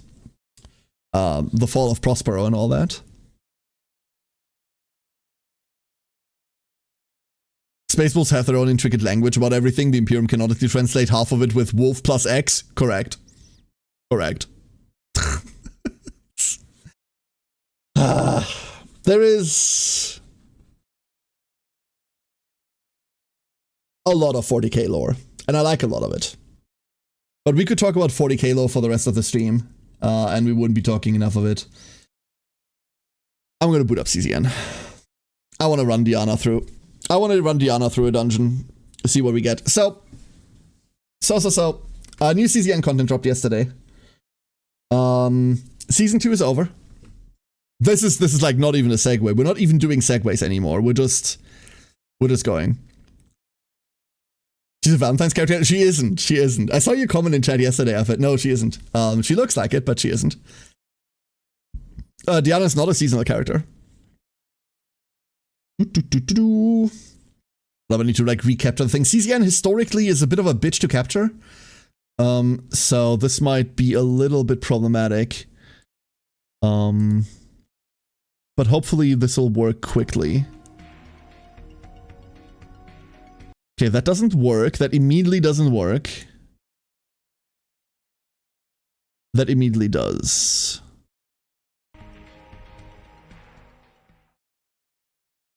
Galandier, be normal. What is this? Oh, this doesn't capture well at all. Hold up. Hold up, we're fucking with things. Oh, this is gonna be bad. This window does not capture well. The problem is in full screen. You're about to see... Oh, in full screen I don't see my mouse anymore. That's fun. Okay, my mouse is gone now. Okay, I can't play the game like this and you see one frame. Ah! Okay, now everything's fucked. Hold up. Now everything's fucked. Did the sound actually change? What sound actually changed? Let's see whether we can fix this. Was Diana screensaver? Let's not do that. Panic time? No, it's not panic time. Not panic time at all. CZN is weird in how it captures. There's a reason why I can, like, only barely stream it on Discord. It's... I don't even know what causes it. I just need to put it into windowed mode, and then I need to get, like, my mouse back. That's the main problem with it.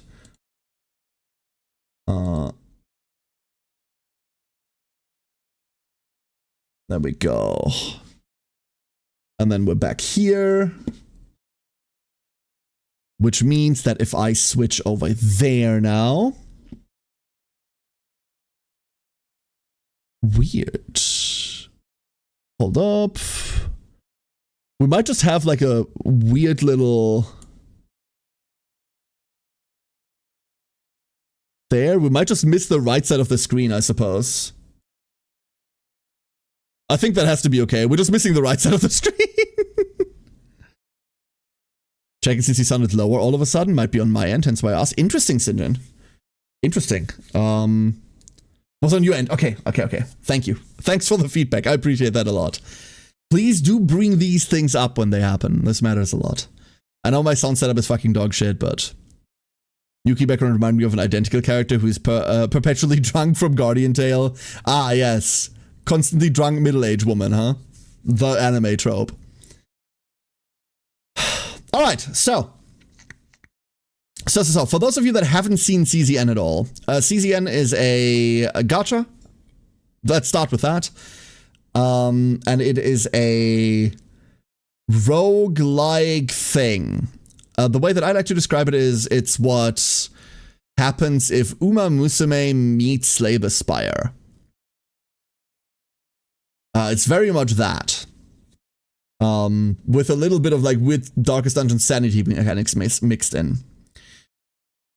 We're about to go into a run, which means we're about to go into like a chaos run. The new mechanics just dropped, so we're going to look at the new mechanics for the preseason. Season 2 just ended. It is Monster Rancher stat raising too. Yesn't. Kind of. Ish, Sinjin. So the way, wait, you know this. What the fuck? Hold up, you know, wait. I keep losing track of who's actually playing and who isn't on Discord. Wait, are you playing? I don't know. The way that a run works, let's take Tifera. Tifera is always a good example. Every character has a deck. You start with the first 4 cards of that character.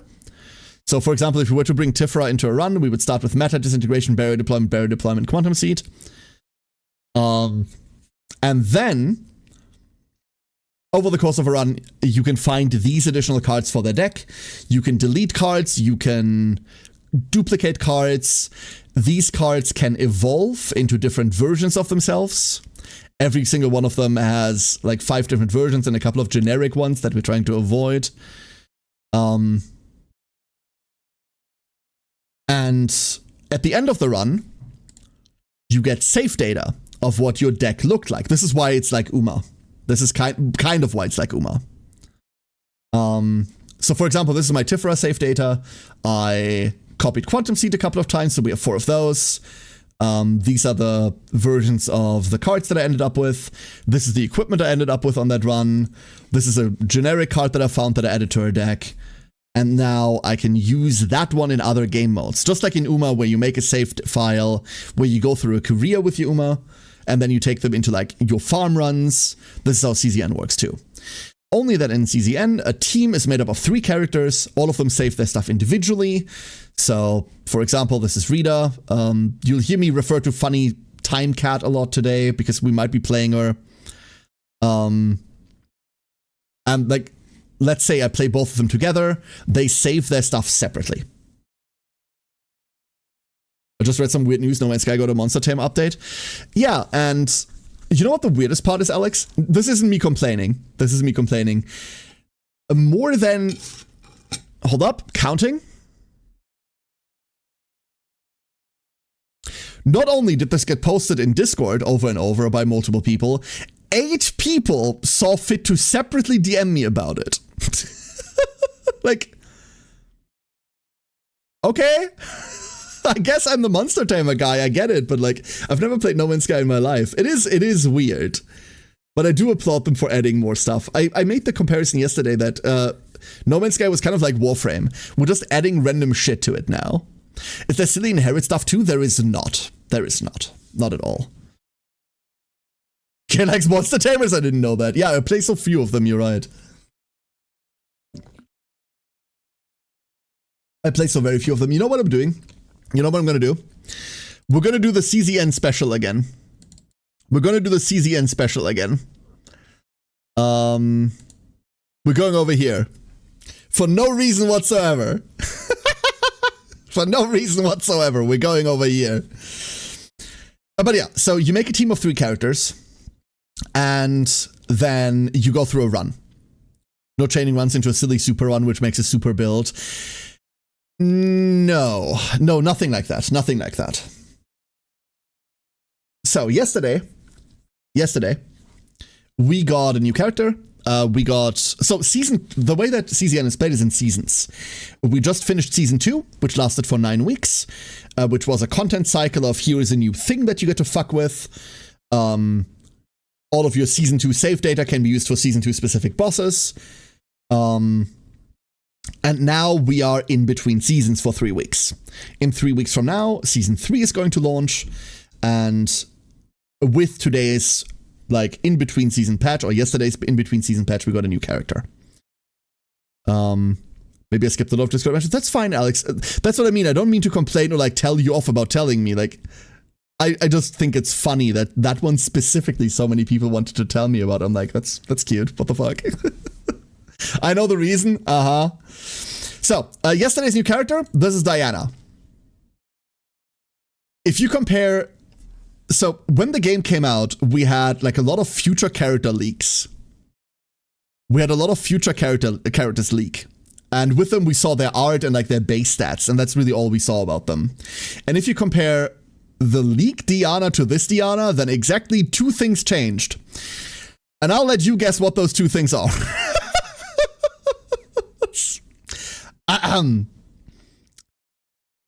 Diana is a hunter. Hunters are pretty varied in what they do. They do a lot of things, but DPS is one of them. Her wings, right? Yeah, it's the wings that changed. It's totally the wings that changed. So, let's go over what Diana does, because like we're gonna run her as our main DPS for today. For our starting cards, we have Disruption Fire. This is our basic attack. 102% damage, and we discard a random card that belongs to this unit. Discard theme. Let's start with discard theme. So we know we're already discarding cards. We have another one. Then we have a heal. I can guarantee you this one gets removed. We don't care about that. We have a dedicated healer, most likely. And then for our first card, we have With All My Heart. This has a new keyword on it. Quietus. When this card is discarded, activate this card. This card cannot be moved from the used card pile for this turn. When this is discarded, activate this card. Huge future meta upgrades, not even close, Effort, not even close. So we now know that we can discard cards, and when we discard them, they fire. In the name of love and hate the character, yes, but only the love part, Ori. Only the love part. I think her lore specifically, I haven't played through her story yet. I hadn't had the time yet. Her lore specifically is, she is an idol that, she belongs to like the mega church. Like the weird god people, and she's an idol specifically. You remember when the Vatican made a VTuber? Remember when the Vatican introduced like the little like, what do they call it, Luce light, like the little like anime character as their mascot? Like she's that. Yeah, that's an event that happened. That happened. She is that, but as like an onstage singing idol for the mega church, like for the church. Do with that information what you will. Anyway, I need to play your story still. So, this thing just hits for 110. And, oh no, it's a very innocent little character, Whis. I actually really like the design.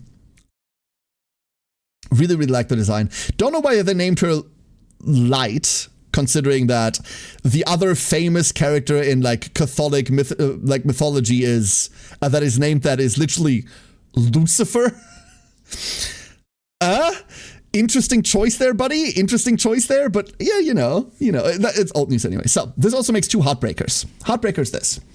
The bullet has haste, so it doesn't make enemies tick down, and it exhausts, so it gets out of the deck after you play it. 88% damage, discard a random bullet card. If this card is discarded, 132% extra attack to a random enemy. If discarded, does more damage, and discard something else. This makes two, so you can play one which discard the other, and then you just go pew pew. Cool. Next one. 1 mana makes 2 Heart Shakers. This is a skill, not an attack.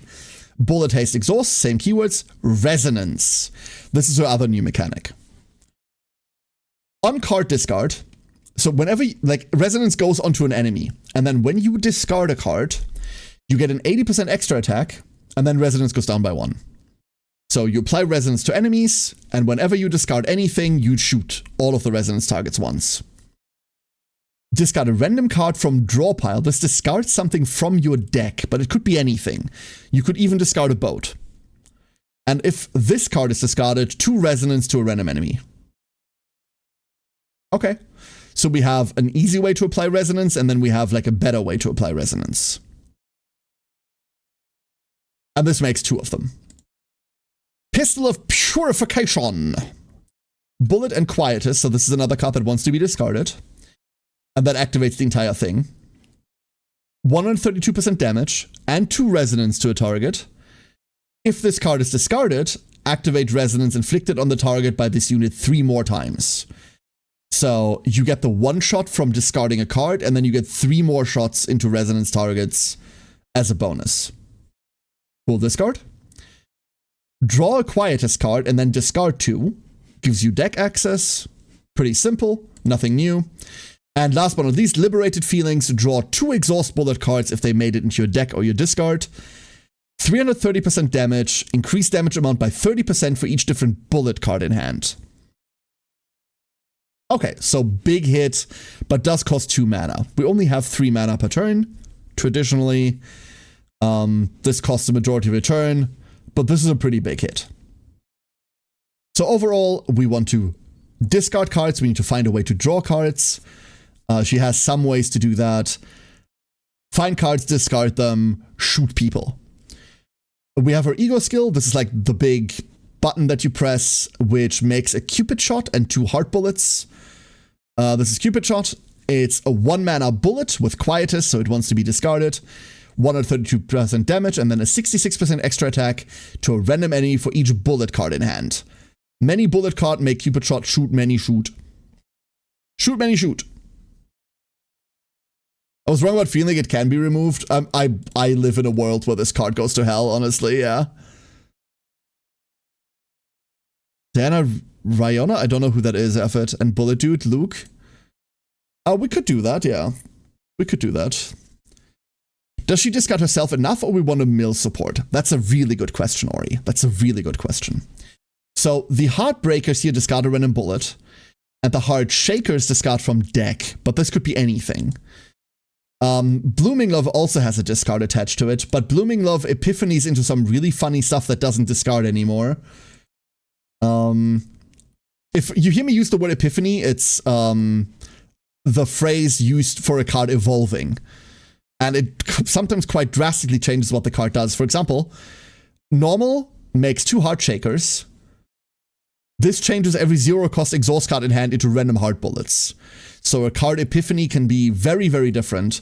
Although there's always one that is kind of the baseline effect plus something else, right? So this still works like the baseline, and then for the next 3 extra attacks, gain a resonance to target. Oh, Renoa, you mean? Renoa. I think Renoa is one of her prime secondaries in the team. My Renoa isn't built, so you probably won't see me run Renoa. Effort is talking about this. Renoa is kind of like the poster girl. She's like your second in command, and I hate her. Mine isn't built at all, so I'm probably not going to be running her today. But you're not wrong. I think Diana Renoa, barring any testing, could work really well. I want to get back to what Ori said, because Ori asked whether she has enough discard herself. She might, but she doesn't have enough draw. She's a goth waifu, she's boring, and she's indecisive as shit, and she doesn't do her goddamn job. That's my problem with Renoa. And hey, Adrelian. Diana, at least conceptually, as far as I'm concerned, is very much glued to the hip to one other character. As far as I'm concerned, time will tell whether that's true. Time will tell whether people can come up with more clever things to say. This is Nia. This is Nia. She has a frog guitar. And I need you to know that. She has a frog guitar. Gamma Scally with it. No, hell no. Absolutely not, Ori. Ugh. They changed how he works, and I see where you come from. That's not a bad idea, but I don't think the way that he works now would interact well. So Nia does a couple of things. But most importantly, and I do not tire of showing this off, she has the cutest card in the game. Fucking fight me. This is just the best card in the game. Anyway, Nia. What does Nia do? Nia is, well, she draws and discards cards. G-Chord gives 2 Decibel. Decibel says it's a buff that keeps stacking, and whenever you shuffle your deck, it consumes all decibel, and then your entire team gets to attack the enemy. And the more decibel you have, the more damage they do. You then also heal based on the amount of decibel that you have. Mute Accent. Discard one card with the highest cost. The combatant who owns that card performs 150% extra attack to a random enemy. We already see that Diana does a lot of extra attacking. Like, all of this uses the phrase extra attack. Extra attack is a type of attack. And there is a stat that's extra attack damage specifically for it. So a lot of the damage that we do comes from extra attacking, which means that's a stat we want. So Diana will have a pretty high extra attack percentage already on her, which means if we get Nia to make her deal more extra attacks, we can benefit off of that stat that we gave her already, right? So this is really cool. Soul Rip, for 1 turn, when a card is discarded, any card is discarded, 1 decibel, the thing that makes us attack, and 1 elasticity. Elasticity says whenever anyone in your team extra attacks, you heal for 50%. 50% off her defense stat. That's what that means. So whenever we discard bullets, Nia can start gaining elasticity and start healing. Adagio. I'm not gonna, like, gatekeep this from you. We're going for this Adagio. Draw 2 cards. Discard 2 cards. But the discarded cards then go on the top of your draw pile, so you can draw them again next turn to discard them again. Cool card! Draw 2, discard 2 is just really fucking funny. And then last but not least, we have Nia's Curiosity. This card is fucking funny. You check the top 3 cards from the draw pile, you pick one and you discard the others. Which means, normally you'd pick your main DPS skills, but with Diana you pick exactly something else. Because if we see a Pistol of Purification, we want to discard it. We're just tossing this, because it activates immediately. Super fucking funny. Doesn't quite specifically lock used cards in the discard pile for the turn. Absolutely. Absolutely. Our goal isn't to, like, cycle the deck multiple times per turn, but rather to cycle it once per turn. So the way that CZN works is that you have 4 places that a card can be. 5 places a card can be. From left to right, a card can be in your deck. It can be drawn from your deck. It can be in your hand. It can be in your discard pile. It can be in your exhaust pile, so you're removed from game, you're banished pile. And it can be in your played pile. The played pile is interesting, because when you play a card, let's say you play this stroke, it doesn't go to your graveyard, it doesn't go to your discard. It instead goes to your played cards pile. Let's say you have a card that says you get to draw your deck over and over and over. When your deck is empty, it shuffles your discard pile back into your deck, and then you get to draw from there. But the cards that you played this turn almost universally do not go into your graveyard. They go into your cards played this turn pile. So if we play this stroke, there is very little we can do to get it back on the turn that we played it. And that's universally true for most cards in the game. There are some characters like Mei Lin that get around this. Mei Lin is a character that's all about playing this strike. And therefore she has a card called Unity of Attack and Defense that uses the keyword move. Move does get to access cards from your cards played this turn. Hey Zhao, how you doing? This does get to access them, but normally you do not get to access cards like this. Quietus, the keyword that Ori is pointing out, does have the phrase, this card cannot be moved from the used card pile for this turn. And that is because normally when you discard a card, that card doesn't get to the used card pile, it goes into your discard because that you just discarded it. But because Quietus activates off of discard, this is like a niche phrase that's used to make sure that a card that's been discarded is actually used and is actually in the used card pile instead of in your discard. There are other characters that make cards that they want to discard, like Rinoa. that put the cards into your discard and then pick them back up and then put them into your discard and pick them back up. Quietus specifically distinguishes itself from being like if the card was used. So Ori is entirely right, but it's basically just like if we played this card. Okay, it's doing CZN again? Hell yeah, new content. New content. So, that's Nia. We're going to be running Nia. In my opinion, right now, until someone smarter proves me wrong, I don't think there's a Diana without a Nia. They are just too good for each other. Nia makes her extra attack, the extra attacks trigger Nia, Nia makes her draw, Nia makes her discard. All of this is just goodness. Also, I get to run Nia, and that by itself just makes me happy. That by itself is just good. The last part of Adagio does nothing? Yesn't. So I reckon that the last part of Adagio is exactly the Quietus part is exactly there for that reason, right? Move discarded card that is affected to top of the draw pile. This, like, Quietus shuts this out. I reckon that's exactly the point, Ori, yeah. Adagio by itself is good enough, though. So, there is another version of Adagio, which is, this one, which makes a mini Adagio. This is kind of cute. And then Adagio 5 is also kind of cute. Discard 1 and draw 2 cards off the combatant who owns that card. That's also really nice. Like, there are many Adagios we can pick, unless we just don't want to pay for them. But yeah, you're absolutely right. There's also other cards that we're going to be discarding, right?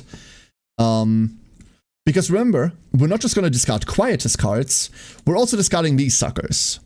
And these do not have Quietus on them. When they get discarded, they don't get used, because they don't have Quietus, so they do not exhaust. Instead, they get back on top of deck. So if you Adagio a Heartbreaker, that does still work. And then for our last character, yeah, our last character is the one that's up in the air. For today's purpose, I think Rinoa is just like a very easy shoe-in. If you're wondering what Rinoa does, Diana is just pink Rinoa. This is just pink Rinoa. Rinoa is all about making bullets. She makes these dirge bullets that she then wants to discard, and then she gets extra attacks off of discarding those bullets. Mind you, Diana triggers off of the bullet keyword a lot anyway, so dirge bullets count for that. And also, hey look, discard up to 2 cards from hand, create dirge bullets for each. And also find yourself a woman that looks at you like this. Just saying. However, I'm not going to be running Rinoa today because this is what mine looks like. Mine was level 20. Like, yesterday she was level 20. Let me put it like that. I still have to, like, level a couple of characters. My Haru and Rin aren't leveled at all. Everything past this point isn't relevant to me. Actually, anything past this point, well, these two still need leveling. Karis having an I can fix her moment. No, it's not an I can fix her moment. It's that's how I want to die. The other boy that people are bringing up in chat is Luke. Luke's really cool because Luke is also a bullet character. Mostly working on rapid fire. Let's be honest, mostly working around this rapid fire. You get 3 shots. For each critical hit, you make a handgun bullet. And then these have 50% increased crit chance. So you only need to get to 50% crit. And then this guaranteed crits. And then you make one of these. These are all bullets.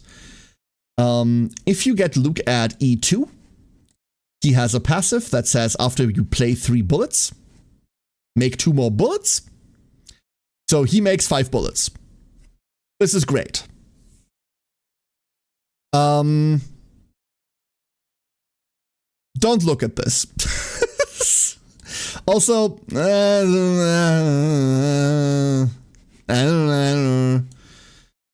like everyone that has played over the course of Season 2, all of the good stuff went to 9, Basically, we're just coming off of 9 weeks of playing 9. That's why she's named 9, because it was 9 weeks of playing one character.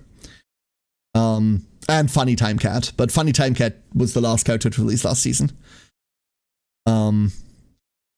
So season 2, I haven't been building anyone else at all. So the other character, and Matu has kind of like tried this already, and I've like tentatively tried this already. This is Hugo. Hugo's a bro. This is who we're going to run with her today. Hugo does a bunch of things, but none of them are relevant. This is Hunting Instincts. When an upgrade or skill card of another combatant is used, gain 1 Commence the Hunt. Commence the Hunt just says, when using a targeting attack card, inflict 50% extra attack on the target, reduce Commence the Hunt by 1. Increase extra attack damage per Commence the Hunt stack by 30%. So, in other words, when any one of us uses an attack card, if we have a Commence the Hunt stack, he will also attack. You will be able to recognize that he attacks because he yells Lightning Dingo every time he does it. So every time you hear that, that's because Hunting Instinct triggered. Nia plays a lot of skill cards, so we can very easily make Commence the Hunt stacks, and Diana plays a lot of attacks, so we can very easily trigger them. We're going to remove this card, this card, this card, this card, this card, and we're going to turn Dingo Howling into an upgrade that says, when you gain Commence the Hunt, draw a card. And this just says, hey, do more damage. So this man is going to have 3 cards in his deck, and that's it. Hello, Igor. How you doing? Don't worry, I was late too. You have him at E2? That is very cool. I do not. Mind you, my Hugo also isn't built. But that's not super relevant. Like, this doesn't matter. Because, but like his crit stats do matter quite a lot, and then this is the new note that we don't have. Don't worry about it, don't worry about it. Also, his memory fragments are dog shit because like I scrounged together random garbage yesterday to make him playable at all. Hunting Instinct isn't unique. Correct, Alex. Correct. How's Duck? Duck is doing okay now. I've had a really stressful day.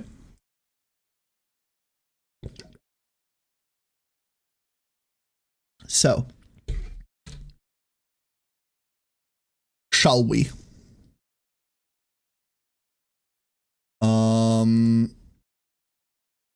That's the one, right? Yeah, that's the one. This is where we're going. We're not going to run anything groundbreaking today. We're not going to go into like super, super difficult chaos today. We're just going to take a stroll through chaos, right? I am Diana now? Okay. We're just going to take a stroll through chaos together, and we're going to see what the mechanics are and how these interact. The game category is still also Duck. You're right. Thank you. Let me switch. Let me switch. Also, hi, Freb.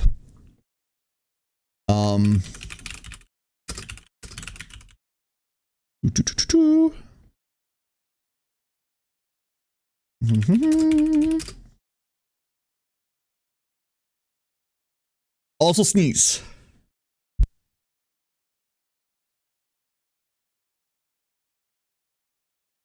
The mod is going to be Hugo. Okay, cool. So, let's go into this. As always, I don't really play a lot of CZN on stream, so I'm going to be like yapping about the basics of it all for anyone that hasn't seen the game. So I'm going to be like explaining a lot of really basic shit. Apologies about that. But because I do not stream this regularly, I'm going to try to make sure that everyone knows what's happening on screen. Disclaimer, that's going to be really fucking difficult because Diana just does things. We'll get there when we get there. So, start of run. For those of you that have ever played Slay the Spire, this is the whale. We can either get 20% max health, and for the next 3 normal battles, all monsters' HP changes to 1. The smooth start.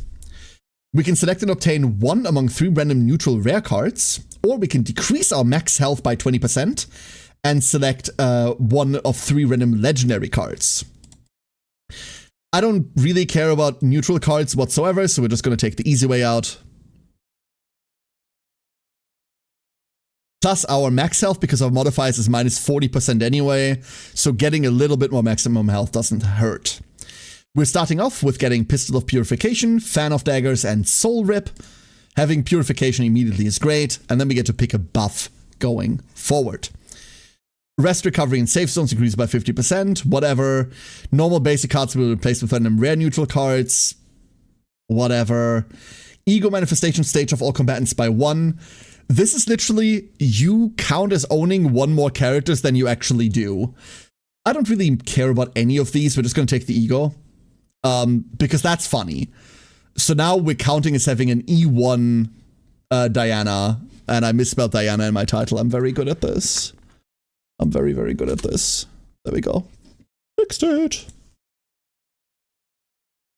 We're on an E1 Hugo now, and like my Nia is maxed out anyway. So this is where we are. This is our main screen. We've got our stats here. Gods, we found attack, cool. And these stat blocks here, Faint Memory, Copy, and Remove, this is the extent with which we can fuck with decks. The higher difficulty you run, the more faint memory you get. This is like the capacity to which you can fuck with decks. If we look at what we have at the moment, these are our decks. You can see the 4 basic cards, plus the 1 card that we all start with. Here as well. And then we find our way through. This symbol is new. This is the new season mechanic. Right now, the season 3 isn't live yet.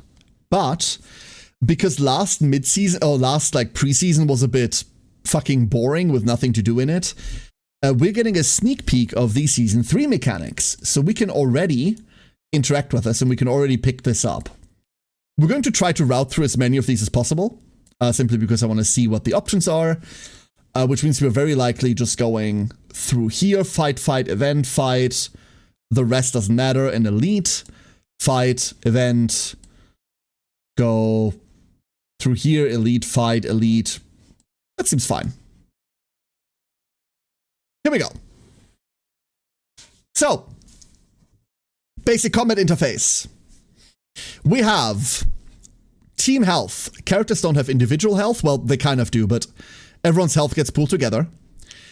This bar here is everyone's stress meter. Think very much Darkest Dungeon. If this bar gets full, that character gets disabled. We lose their portion of HP from this bar, and we need to like snap them out of it. This is oftentimes devastating. And then underneath that are their specific mechanics. This is our decibel level. This is our Commence the Hunt.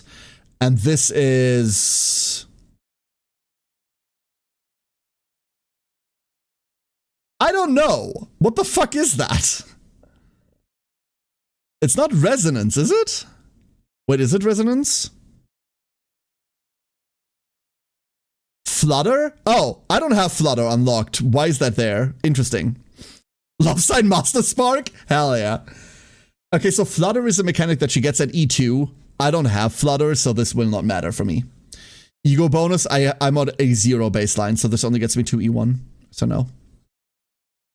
Other than that, behind me is my ego gauge. You can barely see like the points here. We accrue these for playing cards, and then underneath that, hold up, let me like go up real quick. We have our ego skills. Every character has 1 ego skill, and then every partner we have equipped has an ego skill. You randomly see 3 of them. Think of them as like big buttons. Then we have 3 mana and our hand. You can see these are all of Nia's cards, these are all of Hugo's cards, these are all of Diana's cards. Right side is our discard pile, our graveyard, draw pile, exhaust cards. Funny time mechanic that we're not going to be fucking with mostly, and that's it.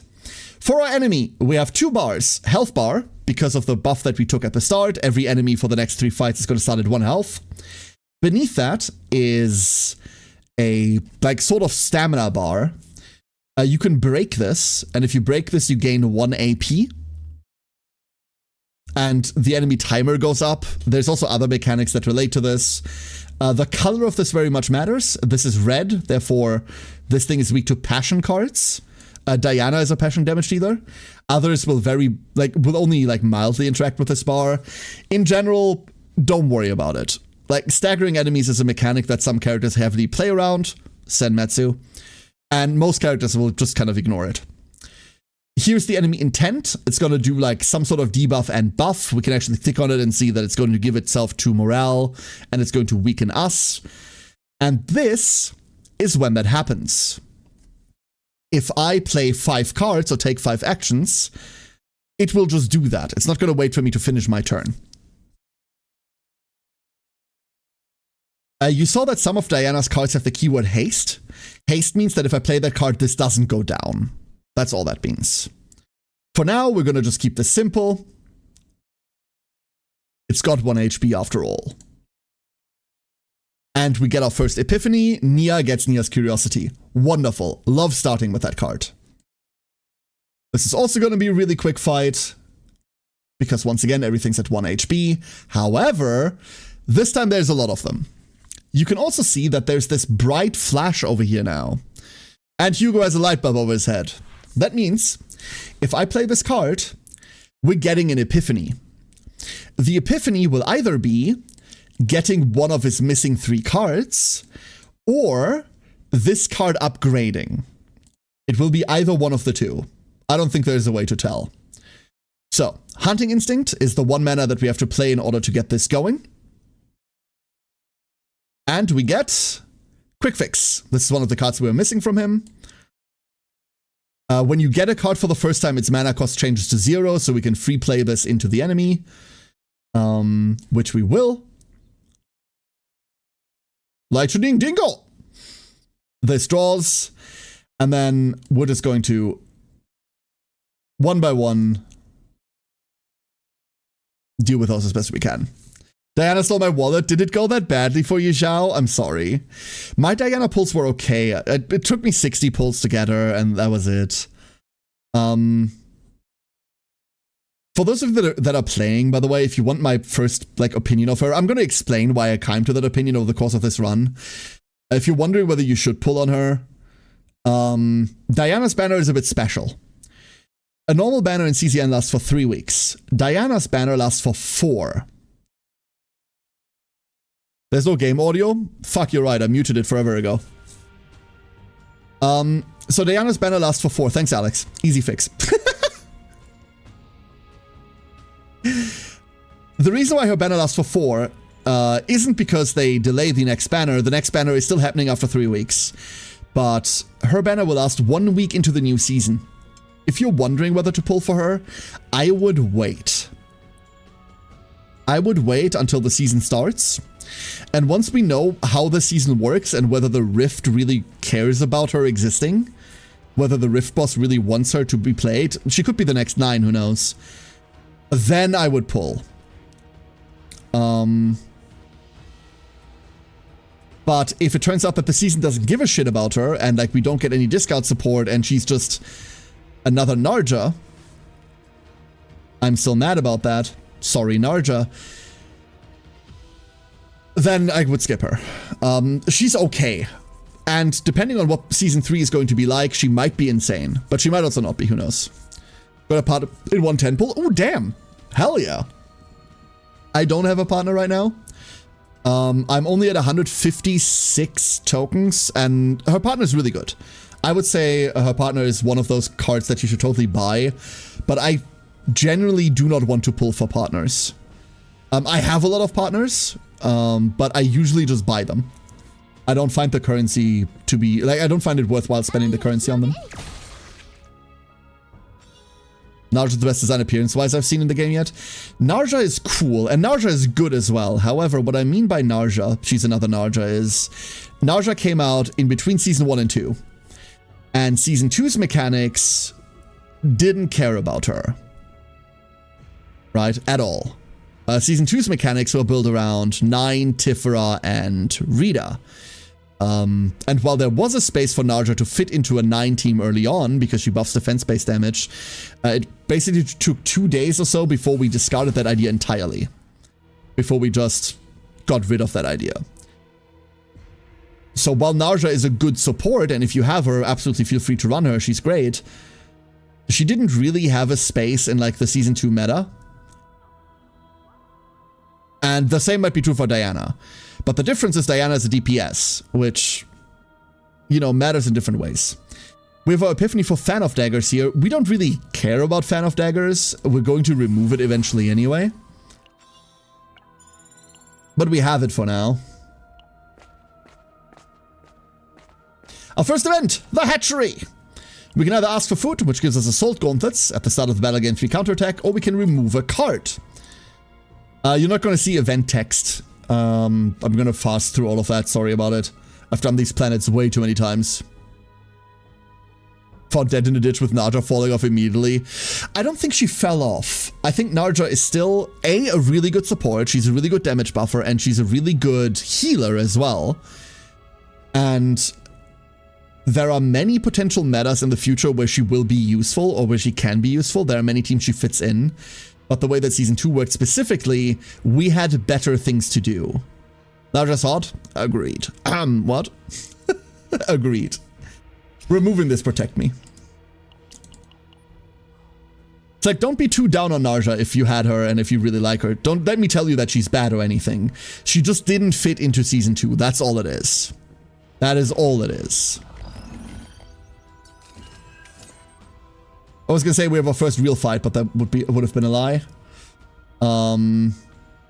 We can't kill this turn 1. That's annoying. We don't have 3 attack cards in between us. Fine, I'll wait a turn. Come and regardless. Absolutely, absolutely. We have another latent epiphany. We get Milk and Pong. Why did they name it Milk? Why would you do that? And here is our new season mechanic. Welcome to Season 3. This is the new thing. Persona! Cards. We get Persona cards. You can see these have sockets in them. Right? Every character can add a Persona card to their deck. The one that we're offered right now is 250% damage if a card was created this turn, increase damage amount by 50%. So if we made a bullet, which we will make a lot of, this does more damage. That's pretty cool. Discard 1 random Quietus card from draw pot. That's pretty hot. It's also a Quietus card. Cool. And 200% damage in Deathbrand. We're going to start off trying to look for a card for Diana. You can see we have 3 refreshes here. And we immediately find the Quietus card that discards a random Quietus card. Thank you. Maybe the character that uses Quietus as a main keyword should get the Quietus card. I don't know about you. What is that? There we go. Okay. So we now have our first Persona card in the deck. Whee! Rest is unusable because of the random effects. Training's free, we couldn't meditate. Meditate is to change an epiphany of a card that you already have. We only have 1 epiphany on Fan of Daggers, which I don't care about. So that's not changeable. We can look at training, it's free after all. And I'm not going to take any of those. Quick Shelling is a decent card.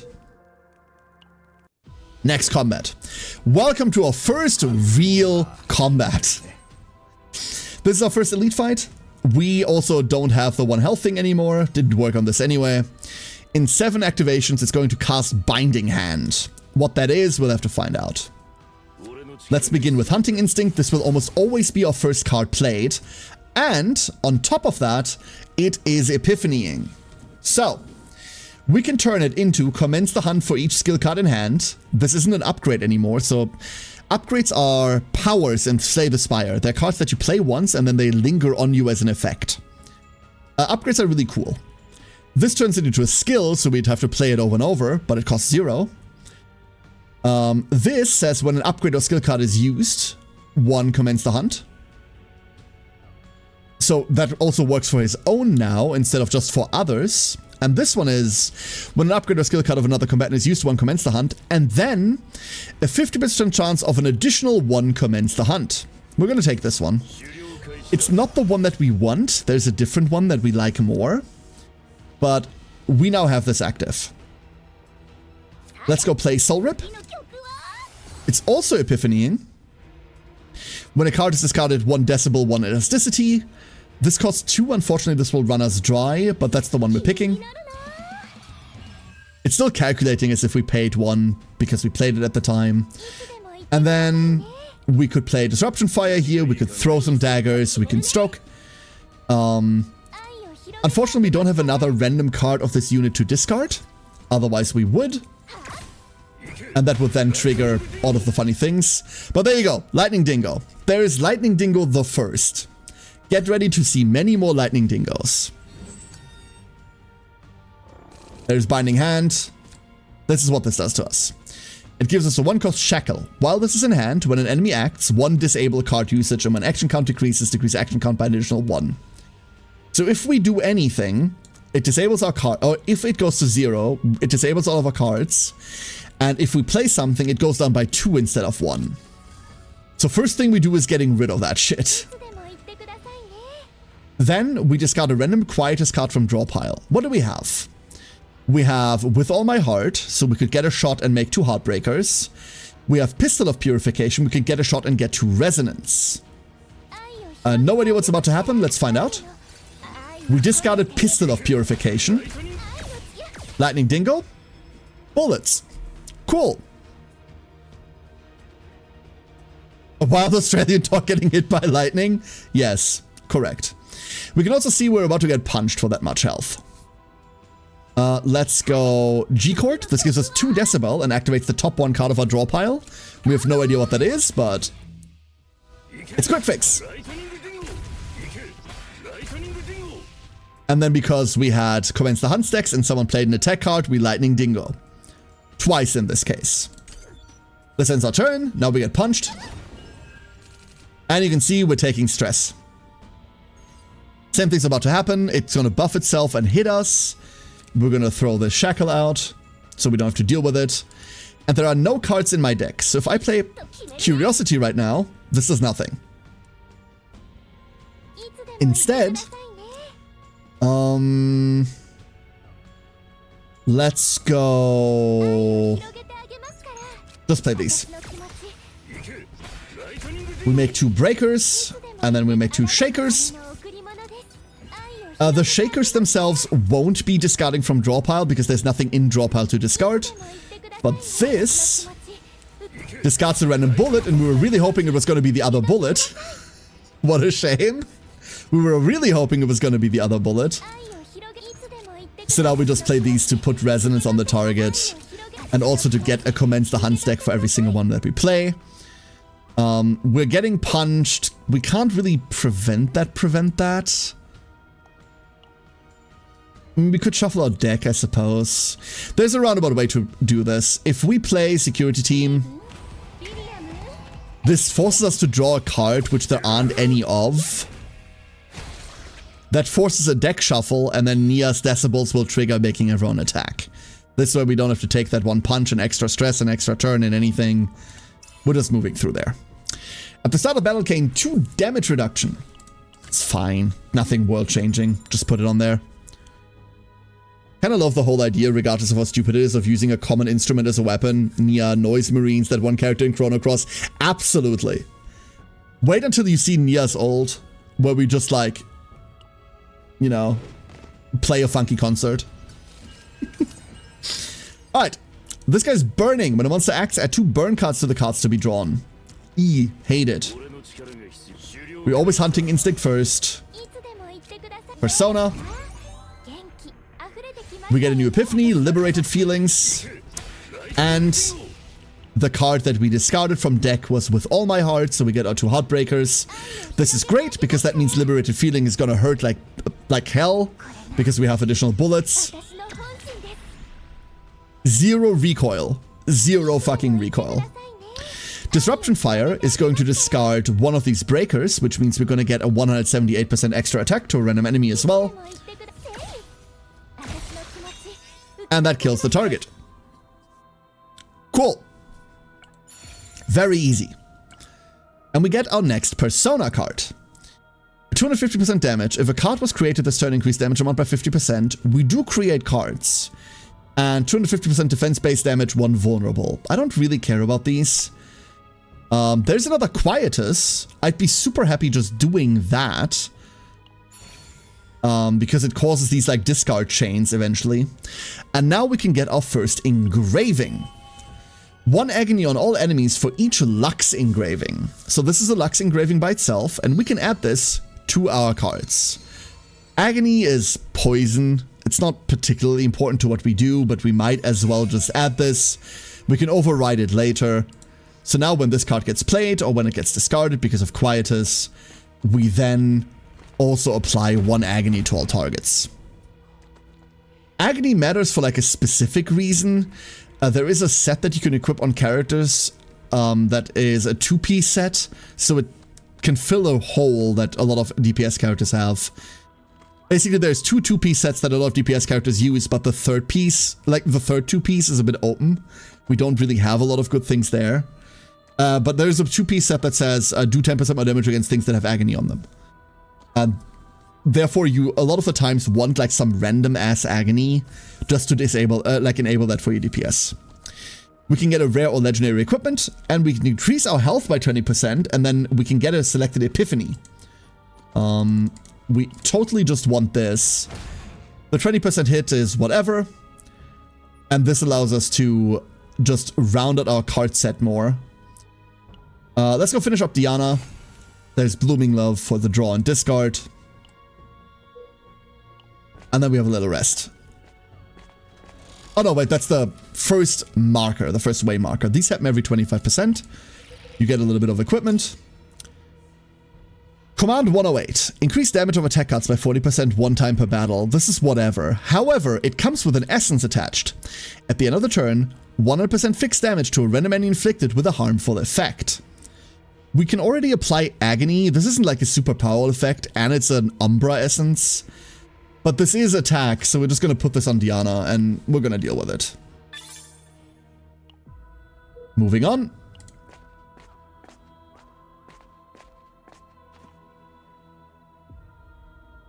We have... Ooh, now we have many things. Roll a d20. If you roll a 7 or higher, someone gets an epiphany. Cool. Roll the d20. On a 7 or higher, get rare legendary equipment and get some credits. And roll the d20, convert a card into quick shelling. Let's go get the epiphany. We get a +3, we get an 18. Beautiful. We have all of our cards on Diana already. Let's go get Nia cards. There's Adagio. Wonderful. And there's our first shop. So we still can't rest at all. We can meditate, but most importantly, we can remove a card. Because we're trying to build save data, the best way to build save data is to do it 1 character at a time. So normally when you run, you're focusing on one of your characters, and then the others you'll do individual runs for, and you only build them as to enable the run. So we're going to try to make a Diana save data. We're going to try to make this character work as best as we can. How does one tell the difference between Epiphany, Unlock New Card, and Epiphany Upgrade Card during event choice? When it says a character gains an Epiphany, then it's a new card. If it says Select Card Epiphany, then it's a card. That's the only way of it. It's usually pretty clear once you see the phrasing. Tressa the only character that's built in Agony right now? Yes. So, we could remove like a lot of things here. I am really on the side of removing Liberated Feelings. It's a big hit, but I just don't want to pay for it. And it doesn't quite, like, why this doesn't have Quietus, I do not understand. This should, like, interact with their mechanics, instead it doesn't. We could also discard Disruption Fire. That's probably what I want to do. It's still a basic attack. And we would like to get rid of as many basic attacks as possible. We're pretty broke. So let's look at this, find that we don't want any of this, and then leave. Next up, Elite Fight. Next season is going to be Agony season. Trust, bro, trust. Hunting Instinct first. Then we go Persona. Discarding with all my heart. Making some bullet. This does give us Fixer's Approach. Our extra attack from Commence the Hunt is plus 50% now. So we now just hit harder. And then we Adagio. Draw 1, discard 1. Alternatively, we get draw 2, discard 2. We're just going to discard these 2. And you see, those aren't Quietus cards. So they're now in our deck again. They're now... The order here isn't the order that they are actually in the deck. That would be cheating. But we know they are on the top of the deck. We know they're there. Which means we get to Blooming Love. Draw a Quietus card. Discard a Quietus card. This will discard a random Quietus card from our draw pile. And also 1 agony on all enemies. Because we discarded, this triggers the resonance we had inflicted on the target previously. And we discarded Pistol of Purification. Unfortunately, we didn't have a lot of resonance, so we didn't get all of the bonus attacks there. We only got a couple in. But you can already tell that playing 1 card in this team specifically leads to about 50 different actions. Enemy takes dot damage. And we've already fought them before, so we're getting our little like shackle that we're going to get rid of. Next up. There's a couple of cards still in the deck that we would like to find, so we're going to Nia's Curiosity to see what we can see off the top. Liberated Feelings is hard enough to just kill. Boop. Dead. Don't do the same thing Epic 7 did and have around 10 premium currencies for each banner on the gacha. No idea, never played it. And hopefully. Oh, Divine Epiphany. So every now and again, you get a Divine Epiphany, which gives you an additional thing. This would give Quick Fix, increase action count of all enemies by 1, which is whatever, and also apply 4 agony to the target. That's pretty cute. Realistically, however, we want this thing to draw attack cards. Realistically, we don't want it at all. We want to get rid of it. But if I must have it for now, I would much rather prefer the one that says draw 1. So that's what we're doing. We get a Bone Cutter. And some credits. Next big fight. We're just full of big fights today. This guy over here is Tingling. Each turn when a monster takes damage for the first time, add 3 shock cards to the draw deck. So we ideally want to get this guy within 1 turn. For that, our hand looks a bit suspect. That's the end. That's all we get to do here. We do have a Quietus card in hand, in deck. And then obviously like the Quietus Persona cards. So I'm literally going to open on Nia ult here. This is rock and roll. 220% damage to all enemies. Gain 5 decibel. Discard all cards from your draw pile.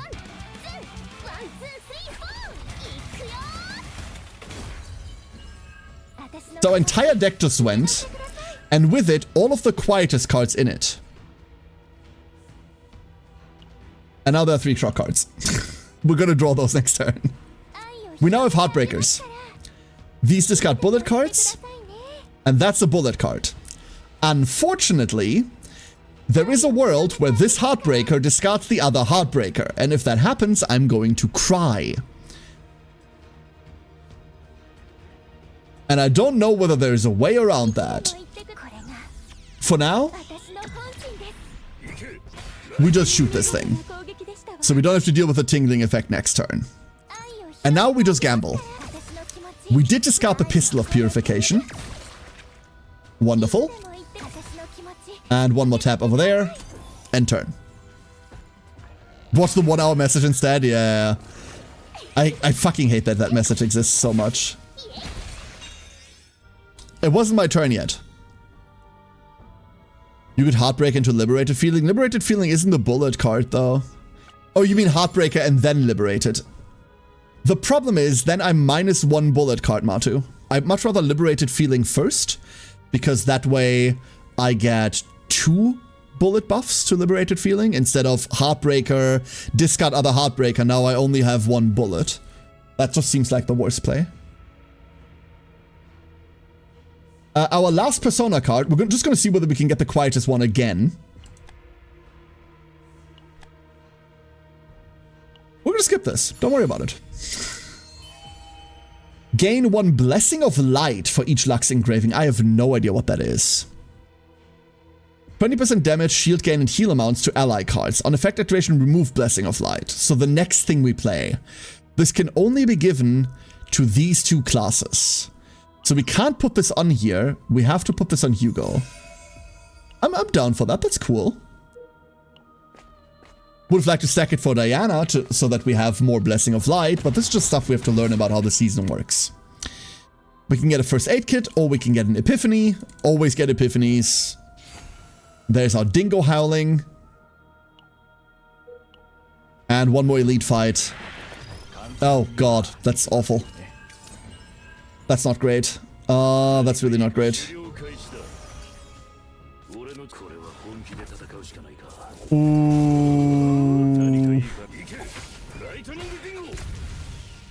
Many target isn't good for us. Many target hitting us is less good for us. A billion levels of stress.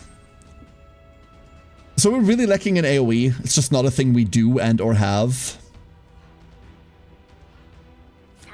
Let's go Soul Rip. Soul Rip's so expensive at 2.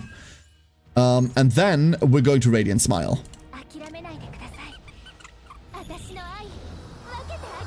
Aww. So, now we have a bunch of shit in our hand.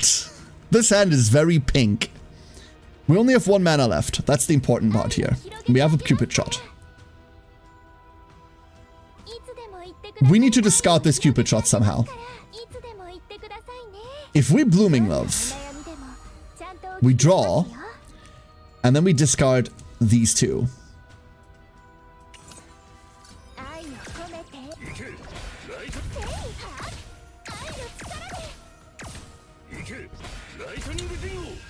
Cool! Discard a random card from deck. And then shoot this thing.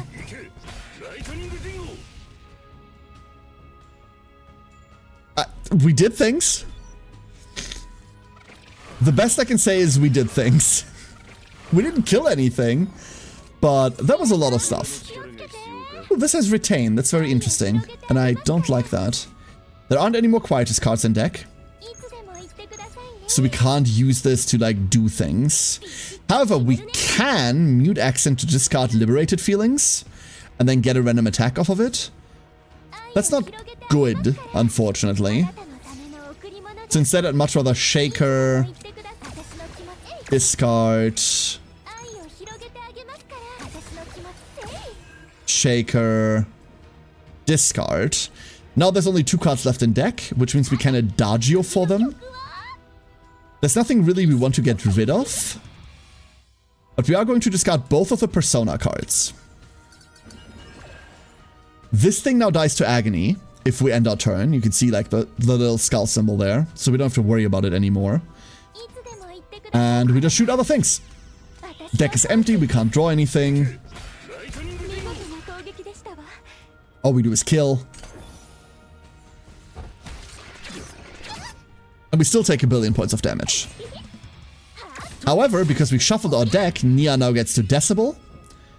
And that gets us back to full health. Cool. Curiosity to see what we can find off the top. We find the Lux Persona we really want to discard, and we're adding the Liberated Feeling. The Lux Persona discards and gets us 2 Heartbreakers. And now we're just Liberated Feeling this thing for its life savings. It was a nice manga, I've never heard of it. What was it about? Big Game Hunter. I need the money, honestly. We just need credits right now. We're very, very poor, and we're coming up on a shop. We want to remove another card. Disruption Fire goes away. And also, we're buying Koob. Koob adds 25% more damage to everything she does. Mind you, this is additive. We look at training, only to then say no to training. And now for our first boss fight. Every one of these chaos is made up of 2 levels. This is our first boss fight. So, it's going to summon 2 Razor Raptators, and it's going to give itself a shield. If its HP is below 65% of max HP, it does something else. When it defeats another monster, it gains 2 Reckless, and we can only target this thing. On Ravage, that goes away for 1 turn. Ravage is reducing this bar, which we won't be able to do. We don't have AoE. All of our target damage is going to this boss, and you can see that it gains a buff when it kills its allies. So the mechanic here is we need to defeat its allies before it does. Unfortunately, we know AoE. So that's going to be difficult.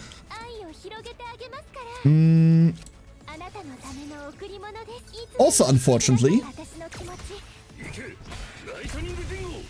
we don't have any good discards right now. We did discard the pistol, which is what we wanted to discard. Things just happen. Things do just happen. We're just playing things. It makes a shield, it summons a bullshit load of creatures. And now it's going to kill another monster. And all of these guys are also active. We don't get to interact with that. Let's see what we can find off the top. We found an amp therapy. That doesn't do anything for us. We can fix this approach to just buff up. But this is very much a dead turn. Quick fix, I would love to target stuff on the side. I cannot. So we Lightning Dingo. You can see we're already taking damage.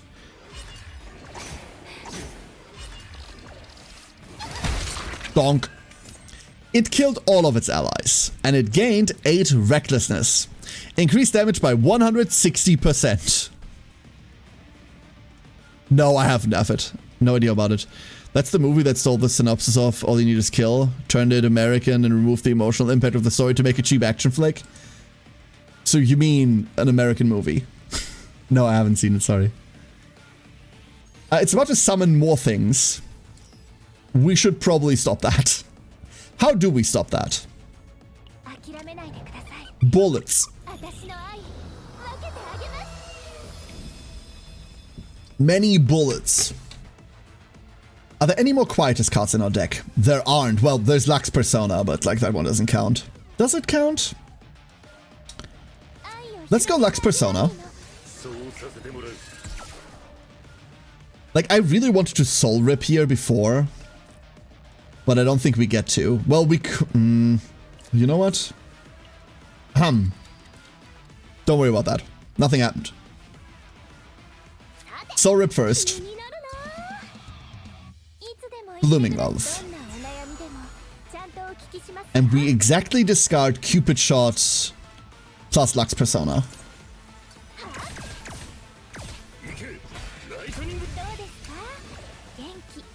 Cool. And then we get healing from elasticity, that was the point.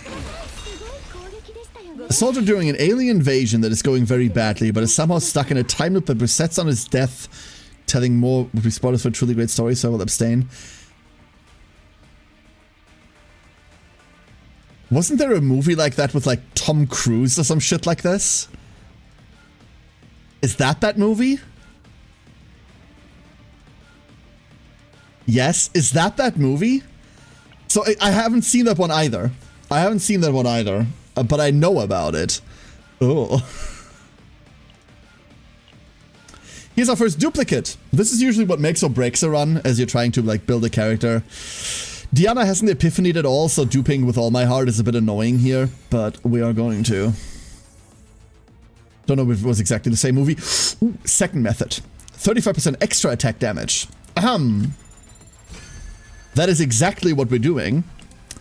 Extra method is maybe not her best weapon. We don't know yet what season weapons we're getting, but it's going to be in the list of top 5 weapons for her. It's just such a good basic weapon. Yeah, I don't know what the name for that one was either, MJM. I thought it had like a different name than that. At the start of battle, create 1 wound status ailment card, but we always draw 1 more. At the start of battle, all enemies gain 1 morale. At the start of the turn, gain 1 action point. So enemies hit harder, but we have 4 action points now. And each time upon defeating a monster for the first time in a turn, gain an action point and draw a card. This domination is just universally good. Like, you get one bad draw, but every turn you draw one more. It's just a good thing, right? Worst case scenario, your one extra draw is the bad card, or whatever. But most of the time it won't be. Sympathy is also fine if you don't get punched too much. And one morale is just 20% more damage, so that's probably what we're taking. We're not really lacking for draw, we're lacking for AP. Okay, so the Tom Cruise movie, that is the adaptation. They say they were not inspired by it, but the story is way too many parallels for it to be a coincidence. Hell yeah. Diana plus Hugo based. This is my first real run with the two. I still think I probably want to run Rinoa instead, but damn. Ever since Tressa went to hell, Hugo hasn't had a good partner. Yes, Hugo Senmetsu. I know. Fuck off. I'd much rather just play Senmetsu. But man, Hugo has not had a good partner since Tressa went to hell for, like, Cassia's crimes, right? Let's be honest, it's also Tressa crimes. Tressa was also committing crimes. What happened to Tressa? Tressa used to have an upgrade in her deck for a card called Shadow Reload. It was a card that said, when this unit gets healed, create one Shadow Dagger. Shadow Daggers are 0-cost, low-damage cards that apply, or low-damage attacks that apply Agony. This card was not unique, which means you could have 4 of them, and then any healing effect would cause you to make Shadow Daggers. Those Shadow Daggers cost 0, and they then triggered Cassius's quest system. Cassius had a quest system, he still does have it, it's just nerfed now. That said, when you play 3 0-cost cards, create a quest reward card. And those quest reward cards, the one that you were making, said, hey, do some damage, but for every attack card that you played this turn, do more damage. So the loop was, heal Tressa, make 3 daggers minimum, play 3 daggers, make the quest reward card, play the quest reward card, it now does damage, and more damage for the last 3 daggers. Make 3 more daggers, play them, play a quest reward card, this quest reward card now does more damage for 6 daggers. Make 3 daggers, so on and so forth. You complemented that with Mika, who made a lot of AP and had a lot of cheap free healing. And it could almost go infinite. It went very nearly infinite. It is a deterministic combo. It does end somewhere. Cassius also had a card that said, when you make a quest reward, make another random quest reward. That could be healing, which would then trigger Tressa. And it is the dominant factor for why Season 1 bosses had a debuff called Necrosis that said, whenever you heal yourself, instead take 200% of that healing in damage. So reverse the healing, basically. That was introduced exactly to stop non-deterministic Cassius combos, because you could no longer make the quest reward that you could play to heal, to then trigger Tressa again to really go infinite. It would kill you eventually. Cassius got reworked. Quest rewards are now finite. You can only make 3 quests, you can only finish 3 quests per turn. All of those cards are now unique, so you can't dupe them anymore. And Tressa's Shadow Reload was completely reworked. Tressa herself was completely reworked. Both of those characters got reworked, and we were allowed to reset them back to 1 and regain all of the resources that were spent on making them. You're more of a yapper than me, impressive. Listen, sometimes you gotta. I have entire segments where I talk about random, non-related shit for an hour, and then we play video games on top. It's fine. And thanks. Hey, Neffy, how you doing? How you doing? So yeah, that's what happened to Tressa. Tressa died for her sins and the sins of others. Rip Bozo.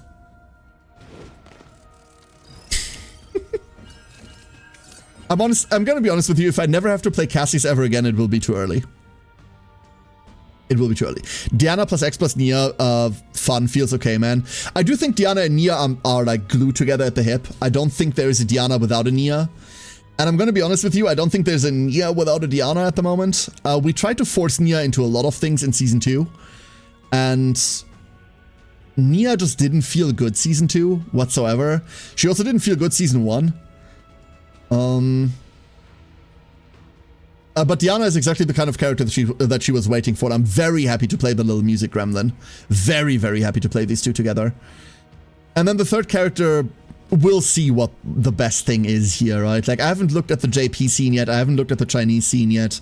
Those are usually the scenes to figure this out the quickest or the most accurate. But my guess is it's either Rinoa, Luke, or Hugo. It could be a lot of things. Could be a lot of things. Fuck, it could be Lucas. It's not gonna be Lucas, but you know, let's have hope. Curiosity off the top, we find fuck all. We're gonna probably take Blooming Love here, and then we're discarding All Heart and Purification. Lightning Dingo. We're just Lightning Dingo. That's it. Get me to commence the hunt. And then we are G-cording off the top. Finding a throw dagger. Fine. We could kill that. We're not going to. I think we're just going to shoot this guy. And then the random hit goes to the thing I didn't mean to kill. Random damage do be random.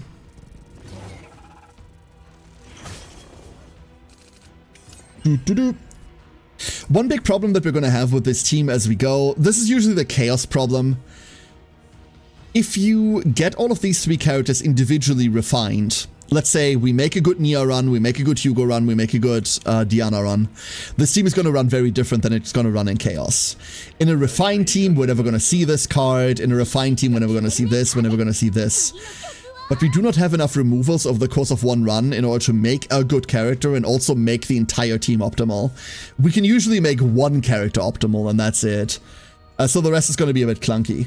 But if we ever get to refine this, it'll go slightly hard. Realistically, also, we play Fix's approach first. I don't think it matters here. We're definitely discarding Lux Personae. Discarding the other Lux Personae, discarding fucking something. I think we discarded it with all my heart. We did. There's the Heartbreaker. Pew pew. I feel like I'm playing Hearthstone. The one random thing is the attack target. That's the only random thing, really. However, there's a cascade effect of effects, right? Like, that's the one thing that I'm not super happy with Diana at the moment. She cascades a lot. I'm perfectly fine just Radiant smiling here. Smile!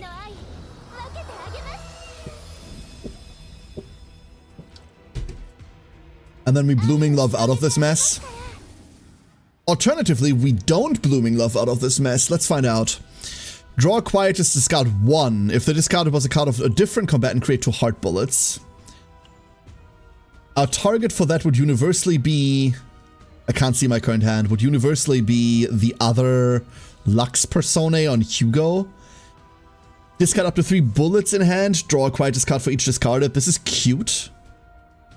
Funnily enough, I don't want any of those. And this is a generic upgrade, and generic upgrades suck. We're gonna go discard bullets. But we do not have enough Quietus to redraw off of this. I lied, apparently. We almost got the guy in the back. So these guys taunt, so you can't kill the rogue in the back after a certain amount of actions. And that's the benefit of random attacks. You can get around shit like this. We're just gonna kill that guy so we don't have to worry about him ever. Something about being Heartbreakers. And we're getting close to Hugo freaking. We're getting very close to Hugo freaking. Diana not far behind. Curiosity finds fuck all, but the Adagio will be able to... I always forget that Milk and Pong is not a Quietus nor a discard synergy at all. But we're discarding with all my heart, and let's be honest, we're discarding this. It's probably too correct to Milk and Pong here. I need to find a better way to call this card. It's probably better to come here. No, that's awful as well. It's probably better to milk. Yeah, it's probably better to milk. I'm doing that deliberately. And then we Heart Shaker down the deck. There's so many things we could find that suck here. Obviously, Breaker discards Breaker instead of discarding Shaker. This, every single time. Amp Therapy, and then we put these out there. It'll be okay. Sounds like a drinking game. Yeah, if you want to go there, that's fine. Not the first problem that I come to when I think about Diana, but it's close enough. We do fix this approach. We do milk. I think we milk first before we G-Chord, because G-Chord could hit like really funny things. It did just flat out hit Blooming Love. Perfect. Absolutely perfect. Doesn't help us because what we draw doesn't matter. Luckily nothing attacks us turn 1. Ideally we remove some of the small fry here turn 1 so that we don't have to deal with it turn 2. Because that is a third of our health. And our hand contains 1 attack card. Oh, we do have a fan of daggers. Are you a fan of knives? That's the wrong guy to attack, never mind.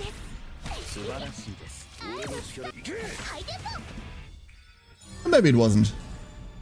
A Divine Epiphany on Dingo Howling. The Dingo Howling that we're looking for is one that turns it into an upgrade. We didn't find it.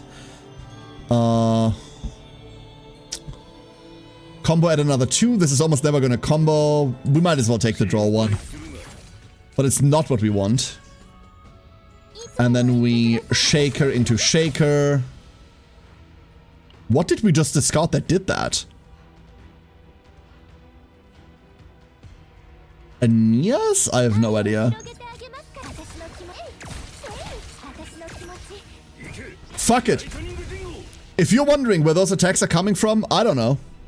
I don't know. They're happening. Ideally, we break it into pistol, but you know how that's gonna not work. Never mind. We break it into pistol successfully. And now in one turn, this is going to punch us for a bunch of damage. We could do this. We could be a fan of daggers. I think I want to be a fan of daggers.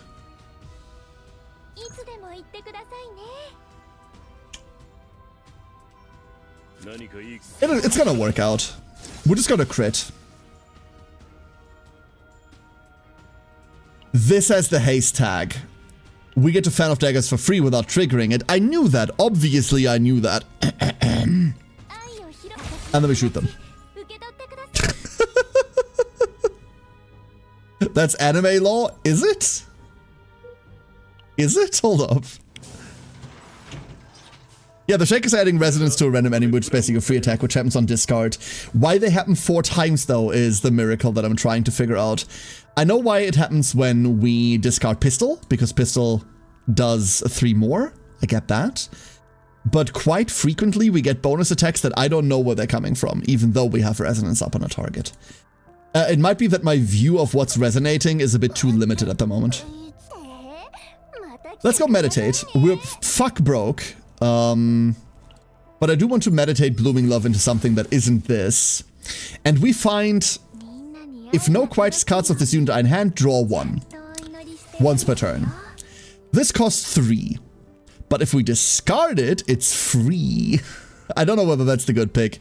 My take on a Diana build isn't refined or even thought about much yet. But it could be fun, so who knows. Hunting Instinct, Milk. It's a shame that we won't be able to discard this like that.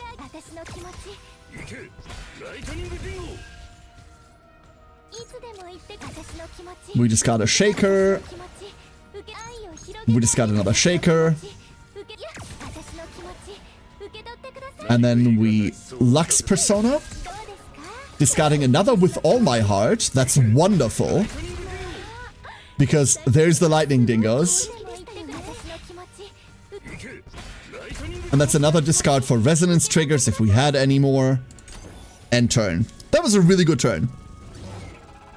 Can't believe this game banned future dudes. Actually, I can't believe it entirely. It's saddening. What happened, Frozen? Hold up. What did I miss anything? I will admit the last dev live stream, I kind of didn't watch the end of it. Did they announce they were never printing dudes ever again? Is that what they did? There's a world where I can believe that. There is a world where I can believe that, and it's kind of frightening. We found curiosity off the top. That's pretty hot. Give me a quick fix.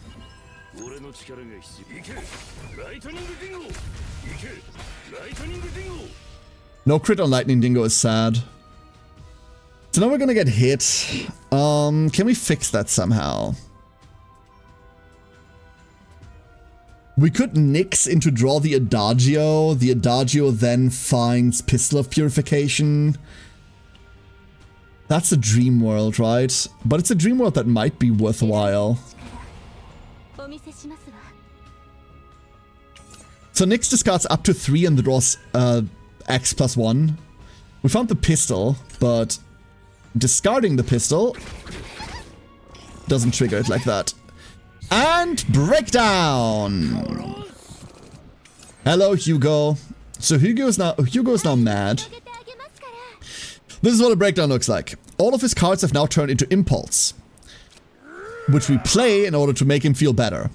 It didn't happen there, so oops. We're still taking damage, and now Hugo's part of the health bar is gone. We have Bleed. I'm playing this. I'm hard playing this, which is very bad. But it does kill a target.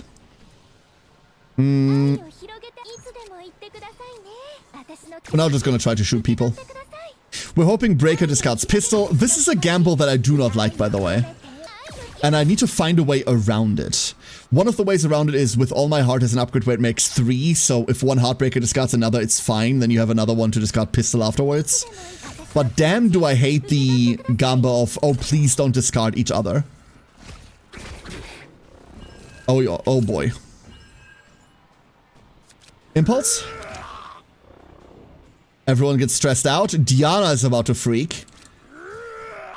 Uh-oh. Uh-oh.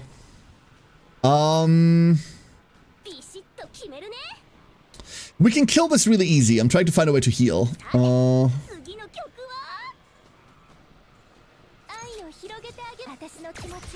I don't think we have a way.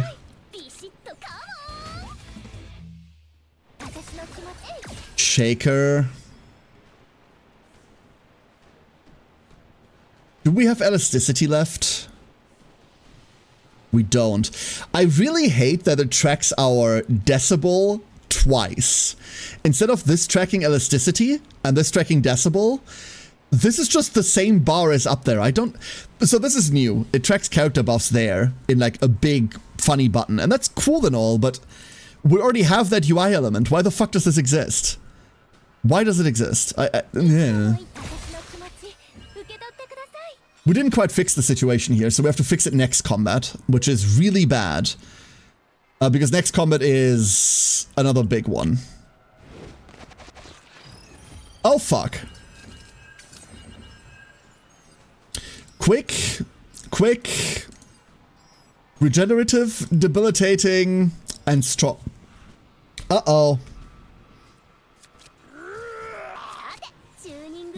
I'm honestly just trying to find a Hugo card. We did not find a Hugo card. We can discard this, we can discard this, we're getting Amp Therapy. One guy dead, great. We might legit... Oh, we could soul... We're soul ripping. I need the healing off of soul rip. And then we could Diana ult into...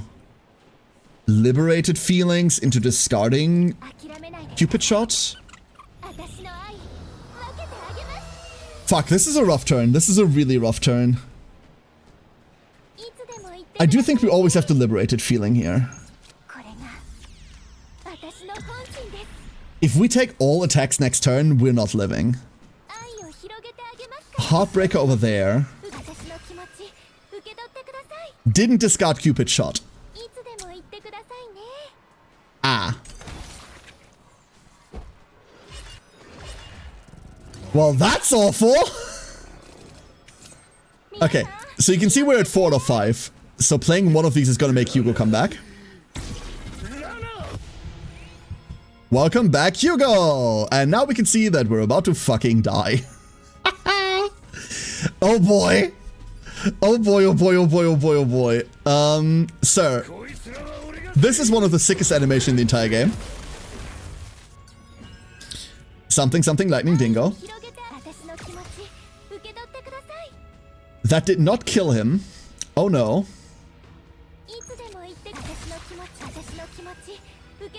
Okay, we've lessened the amount of damage we're taking by a lot. Very boring sanity restoration animation. True. True. A lot of characters do, I'll say. I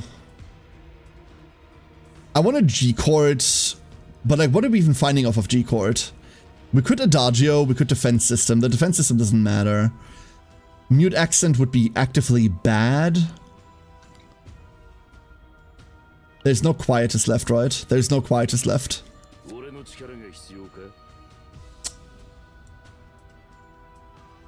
Legitimately think we're casting amp therapy here.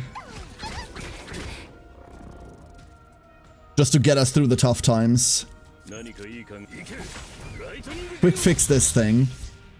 Find nothing.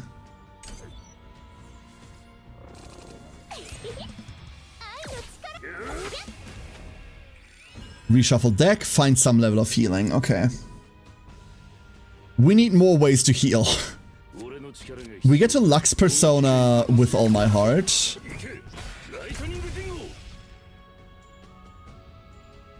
Adagio. It's got both breakers.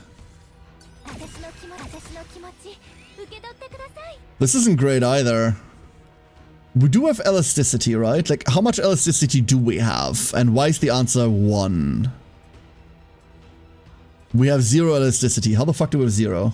Because we gain it and immediately use it upon discard attack. That's how. Lux Persona. Enemy explodes. Never mind. You really are saying Lightning Dingo? Oh no, absolutely. Lightning Dingo! Over and over and over. Pistol upgrade. We could have apply 1 mark. This is a generic upgrade. There are some very powerful generic upgrades. Like a bunch of them go like, hey, +1 vuln. In general, you try to avoid these. I fucking hate generic upgrades. They're really bad on attacks. There's some really good ones on like support cards, on skill cards. Pistol Purification, AoE, and whether this card is discarded, inflict resonance on all enemies 2 times, or activated on all enemies 2 times. This is the only AoE that she has, like, in her entire kit. And then there's another stupid generic one. So we're just gonna pick the AoE and we're gonna be sad about it. Let's see whether we can find the quietest one. Discard up to 2 cards for each discarded 60% damage amount to attack cards of this unit.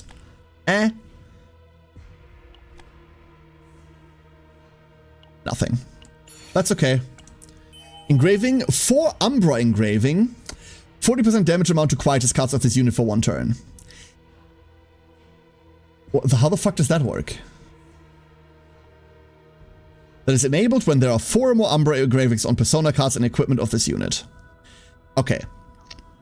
So, if we have 4, when we play this card, for the rest of this turn we get 40% damage to all quietest cards.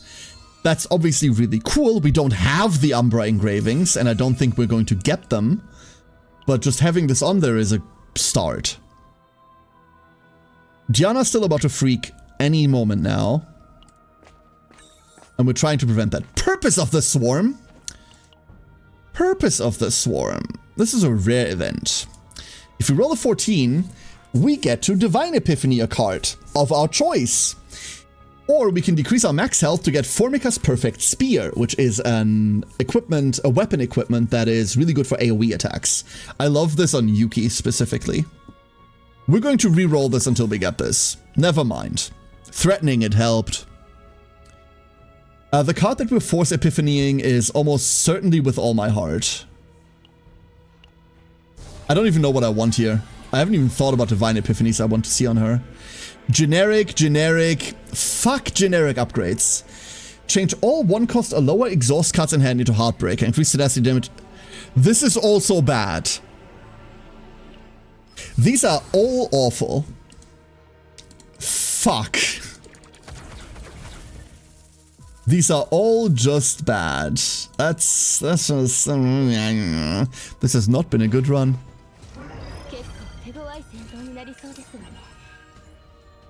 Alright, that's Hunting Instinct. And then we have 2 targets that we want to discard. Adagio draws 2. Ooh. Sure.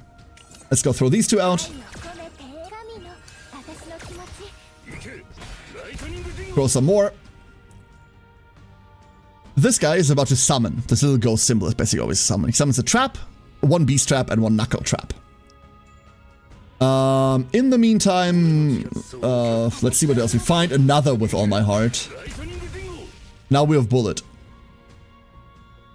Action counter at least does something good. Yeah, but it's not really valuable for us. The rest of our turn is going to be basically nothing. We're playing our entire hand. And that has to be good enough. We're just not going to be happy about it.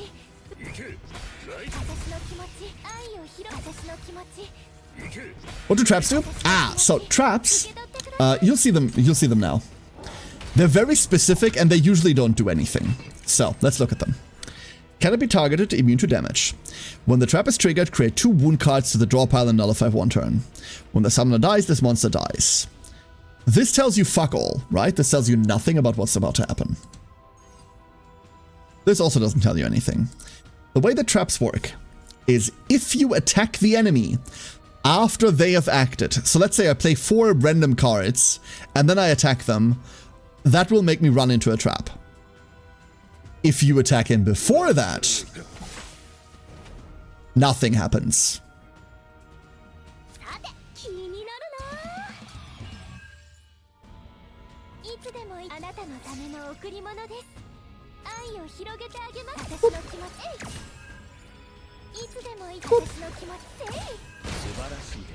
See, problem solved. They don't usually do anything. A cursed doll? Doesn't matter, but we have it. Let's go run that elite up there. I feel like we're bad, like in a bad enough shape to die to that. That seems good. A Crimson Thwart. On Ravaged by an ally, increase action count of target by who gives a shit? It's agony access. It gives us access to like cheap and basic agony, and that's something. I am actually on Cursed Corpse on Diana. We are running 2-piece Cursed Corpse. So there is a point. This guy is Contaminated. When a monster acts, apply 2 poison to drawn cards. Cool. Are you sure on how to trigger traps? I used to think it was after they have attacked, but Senmetsu showed that to be a lie or a bug. I'm pretty damn sure. I don't know. Maybe I'm, like, I might be wrong about this, Kensei, but that's the only way that I've ever seen them do anything.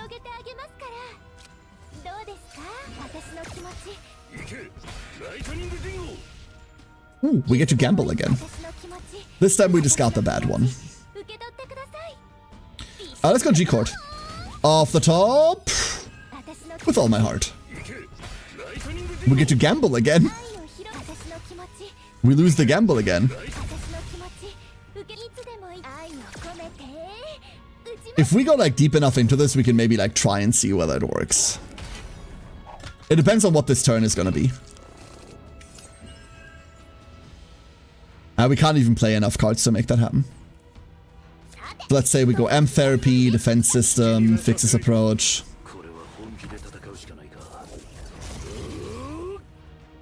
And then we go like Nyx.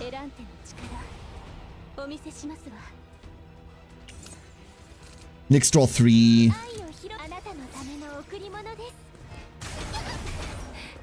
Okay, so now here we are, right?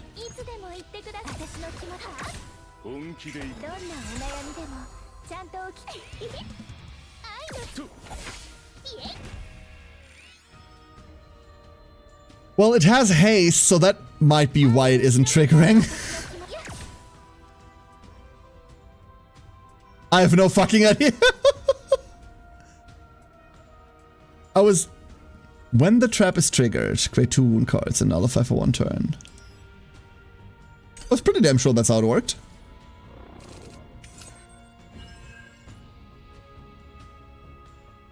Let's go Curiosity off the top. I should really Soul Rip first, but Soul Rip's always so risky. We're gonna pick up the Liberated Feeling, discarding Breaker and With All My Heart. And that should kill. Yeah, that kills. There has to be a way too. I just don't know what the way is. Quantum Collector deeply doesn't matter. We should have probably taken the money instead. Come on. Nah, it's okay. And we find when this card is discarded, activate this card. Can you do that twice? Hold up. So there is a Quietus engraving that now it triggers. Does it trigger twice? That would be hysterical. I would love that a lot. Ooh, treasure. Treasure.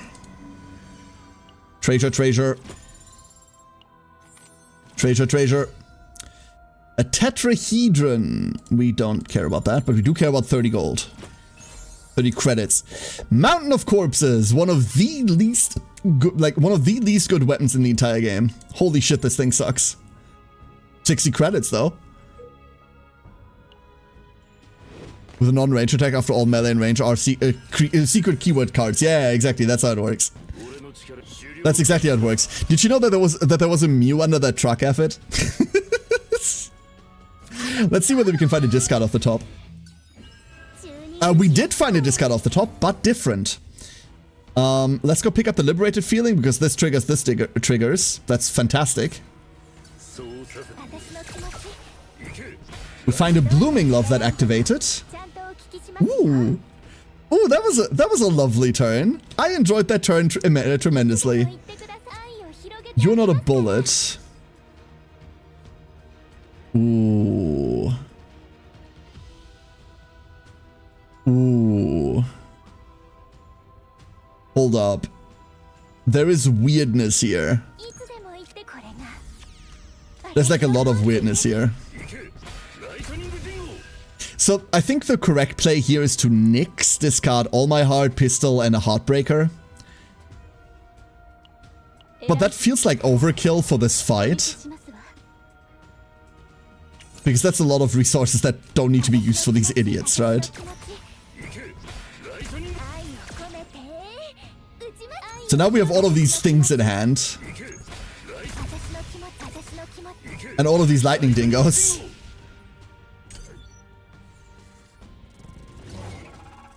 Wait a second. Hold up. This costs 2 now. I didn't even notice that. Did not even notice that. Oh, there it is again. Okay, so... Please stop killing them. I need to try whether this works twice. So there's nothing in our discard, right? There's nothing here. If I Adagio... And we discard Persona of Obsidian, and I'm just gonna discard Throw Dagger. This activates once and discards a random Quietus card from draw pile, but it then also says when it's discarded, activate this card again. So I don't know whether Quietus stacks. There is a chance that we discard 2 different things. We didn't. We discarded Lux Persona, which then discarded Pistol of Purification. So that doesn't work that way. I feel ripped off. What the fuck? How dare you? And also, I guess we had to be reasonable about recurring our effects, huh? Fine. If you have to. Forward. We're almost at the end. Inside the nest. If you find a weird insect nest, you should definitely climb inside. What could go wrong? Oh, well. Well, that could go wrong. Hey, Chrono, how you doing? I'm doing okay. Hunting Instinct. Find a G-code off the top. And we get, check the top 3 cards and activate 1. I like that one a lot. So we get one of these for free. We're definitely activating Blooming Love for free. Draws us in with All My Heart. Which... I wish we had 1 more mana. I guess we just shoot them. Dingo. Diana's still about to freak. So we're not quite out of it yet. We're hoping to draw any discard-worthy thing off of Adagio. We did, in fact. Wonderful. The Lux Persona discards something else. Gets us Persona of Obsidian. Gets us Breaker. Now we don't have another discard, unfortunately, and we're taunted to this guy. We could milk Quick Fix.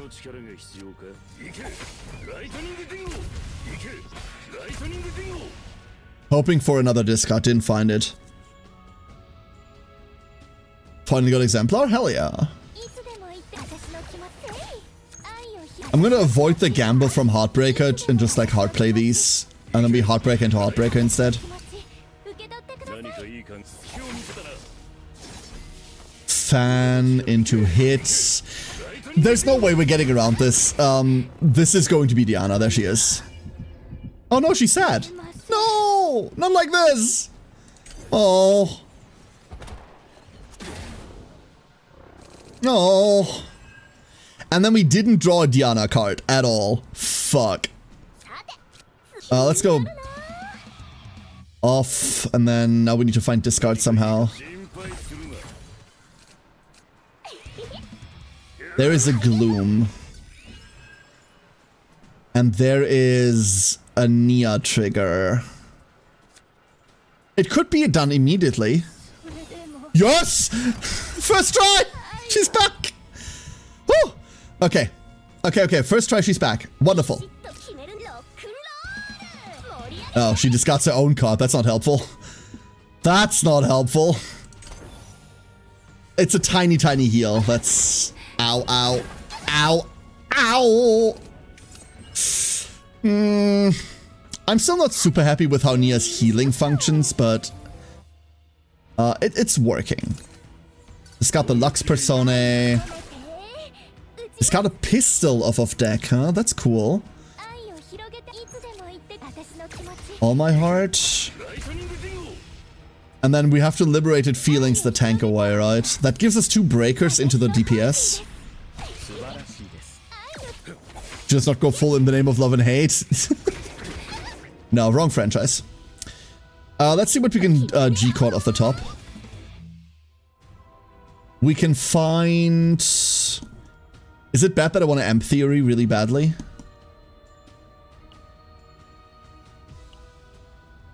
Like, the actual answer is Adagio, right? We Adagio off the top, draw 2, discard 2. And then the discards are... Obsidian and Breaker. Heals for 127. Breaker. No more heal. Could have been better, could have been worse. Obviously pop the enemy one immediately, so oops. Because we're not really getting anywhere, by the way. This deck never did anything. We copied with All My Heart way too early before it epiphanied. So this isn't good. And Milk and Pong still hasn't epied. But we are going to try and meditate. Normally you try to shape the deck into something that is going to work out for you. In this case, we're just going to try to make this into something that doesn't fucking suck. We have another generic, and the same stupid one that turns all of the other ones into Heartbreakers. So this is the same thing we declined last time. Meaning we're just skipping this again. That was awful. I don't think there's anything I want to remove right now. There are probably things I want to remove, but we're kind of fine. Fusion mode. Another rare event. We've gotten really lucky on the events. We've gotten really unlucky on everything else. This is the rare copy event. We have nothing worth copying right now. Instead, what we're gonna get is, I don't know, Wings of the Swarm. The copy event is the one that you definitely pick up if you want to make a good save file, because you want to maximize what you're getting. But our decks are so scuffed and awful that there's no point in like prepping the save file to be something it's never going to be. We're gonna try to reroll this one more time. We get another fucking generic.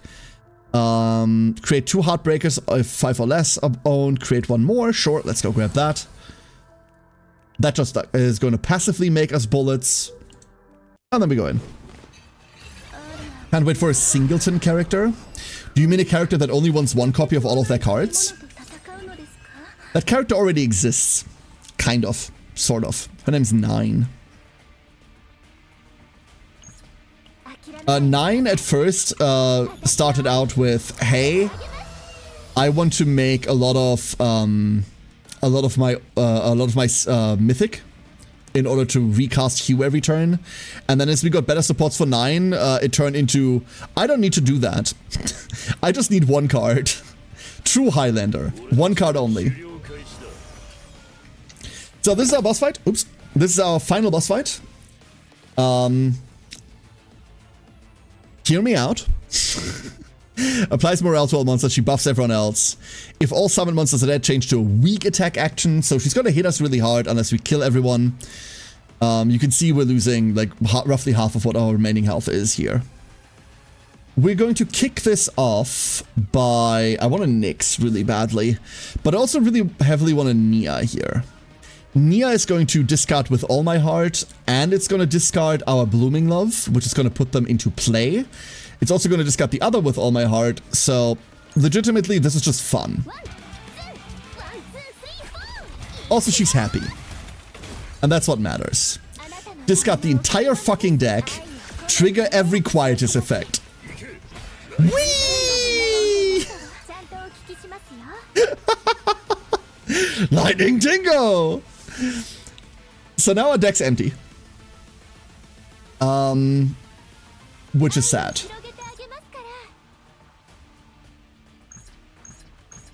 We can do a lot with that, but I think we're just gonna point these into people's faces. We did immediately discard the Cupid, which is wonderful. Put that out there. Heartshaker finds nothing to discard. Breaker discards Breaker. And this is the point where I realized that I should have quick fixed in order to get the deck back to where it was. Because now the entire deck's back. That triggers Nia. Everyone gets a free attack because of Nia, and then we heal a lot. And now we're just sort of standing here. We get to Liberated Feelings for like raw damage. It's not a lot, but it's something. That does draw us the Heartbreaker we discarded. Might as well throw that out. And that was turn 1. Now, welcome to turn 2, where we're actually power spiking. Because all of our powers that we played off of Nia discarding our deck with All My Heart and Blooming Love, these are all live now. Behold, bullets. Cool. We can Lightning Dingo for draw here. And then we G-Card, see what we can find off the top. Honestly? Adagio? Finding the Curiosity. Wonderful. Discard these 2. We have a bit of a hand space problem. Your maximum hand size is 10. Curiosity. Finding the Pistol of Purification, which we're about to discard at the Fixer's approach. There's our AoE. We do not have Resonance. That's what our deck doesn't do. We don't really Resonance. And now we just hope for random attacks to hit the girl in the middle. The problem of random damage. Thankfully, Lightning Dingo is with us. Woo! Brain's having stupid ideas with how Liberated and Persona 2 cost with Rita can use with Future Decreed if I do pull her. The problem is, it's not 2 cost. The Average Persona card is a 1 cost. You need to find an upgrade to make it into 2 cost, I think. Also, doesn't Future Decreed find exactly 2 cost attack cards? Which Persona isn't. Or some Personas actually are, so... And on top of that, do you want to? Like, Future Decreed is supposed to find exactly... Oh god, awful. Is supposed to find exactly... Time Go Boom. I forgot the name of it. It's just called Time Go Boom. Egg. We're not keeping the save data. Egg just goes somewhere. And there we go. That was one run. Pretty bad run. Didn't really get a good usable character out of it. This is where the repetition comes from. Obviously, we now run this again and like hope for better things. Or we'd like run it at higher difficulty. Overall, pretty chill. Couple of resources. There's everyone's save data. No one got permanently damaged from this. Very cool. This is also my first save data from her. New coordinates. What do we have? I'm gonna be honest, I do not like the 0 system. This random shit, like, gets on my nerves too much. 12 isn't relevant. This isn't relevant because it's a god realm, so you can't get save data from there. I don't like it. Discard 1 card randomly at the start of each turn is usually a huge downside. Unless, of course, you want to discard all of your shit, in which case this is gonna be fun. And then Chaos Matrix. This just refreshed. I haven't had time to like really lay into this yet.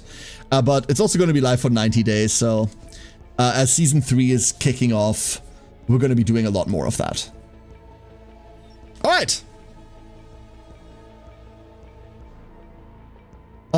Let's go find out what Zinni just talked about real quick. I want to check Rita real quick. Future Decreed.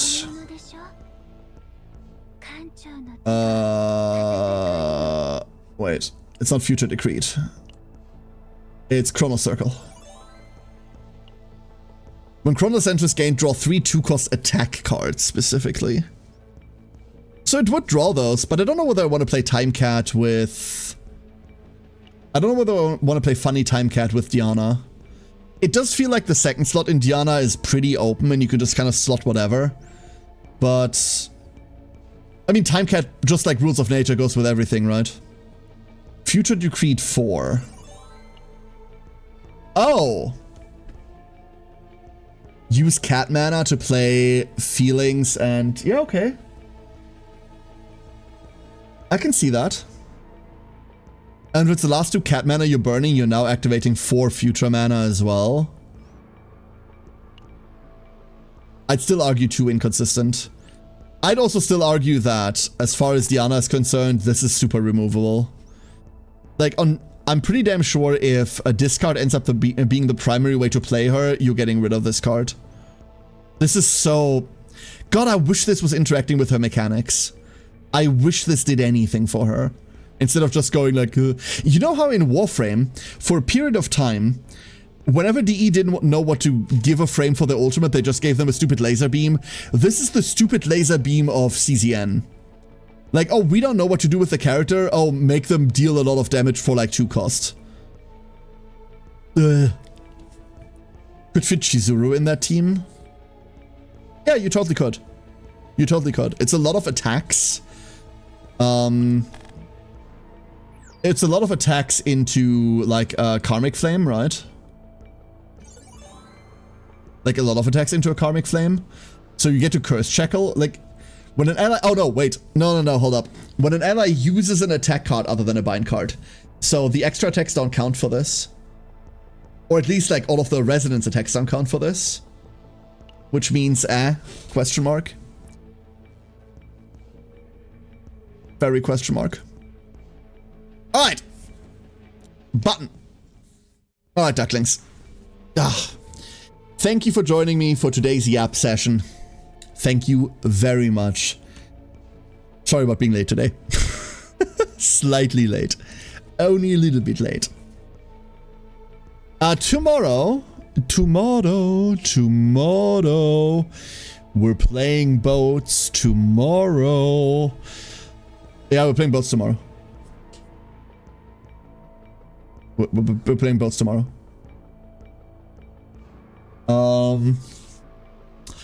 The main thing that's happening for the rest of the week, excuse me by the way if I'm late tomorrow too. We've got a bunch of family stuff tomorrow. I have no idea how long it takes. But we will be playing boats tomorrow. Just don't really know when. Normal time, obviously 4 p.m. CEST. Anywhere around then. Anywhere around then. Outside of that, Saturday. Saturday is going to be the big one. Please do remember that because Saturday is our board game collab, we're going to start at the old time. So Saturday is going to start at 6 p.m. CEST, not at 4 p.m. I cannot get all of my Americans to wake up that early. I'm the only European in that group, everyone else is American, and oh my god, if I make them wake up that early, they're going to kill me. Or even worse, not play board games with me. So I do not want that. Do not want that at all. With that being said, I'm going to take you all, we've got so many raid targets. Lamu is playing stories. Ooh, stories. Let's go throw you all at Lamu. Boop. Raid message. Raid message? Anyone have a raid message? I don't, I'm so uncreative today.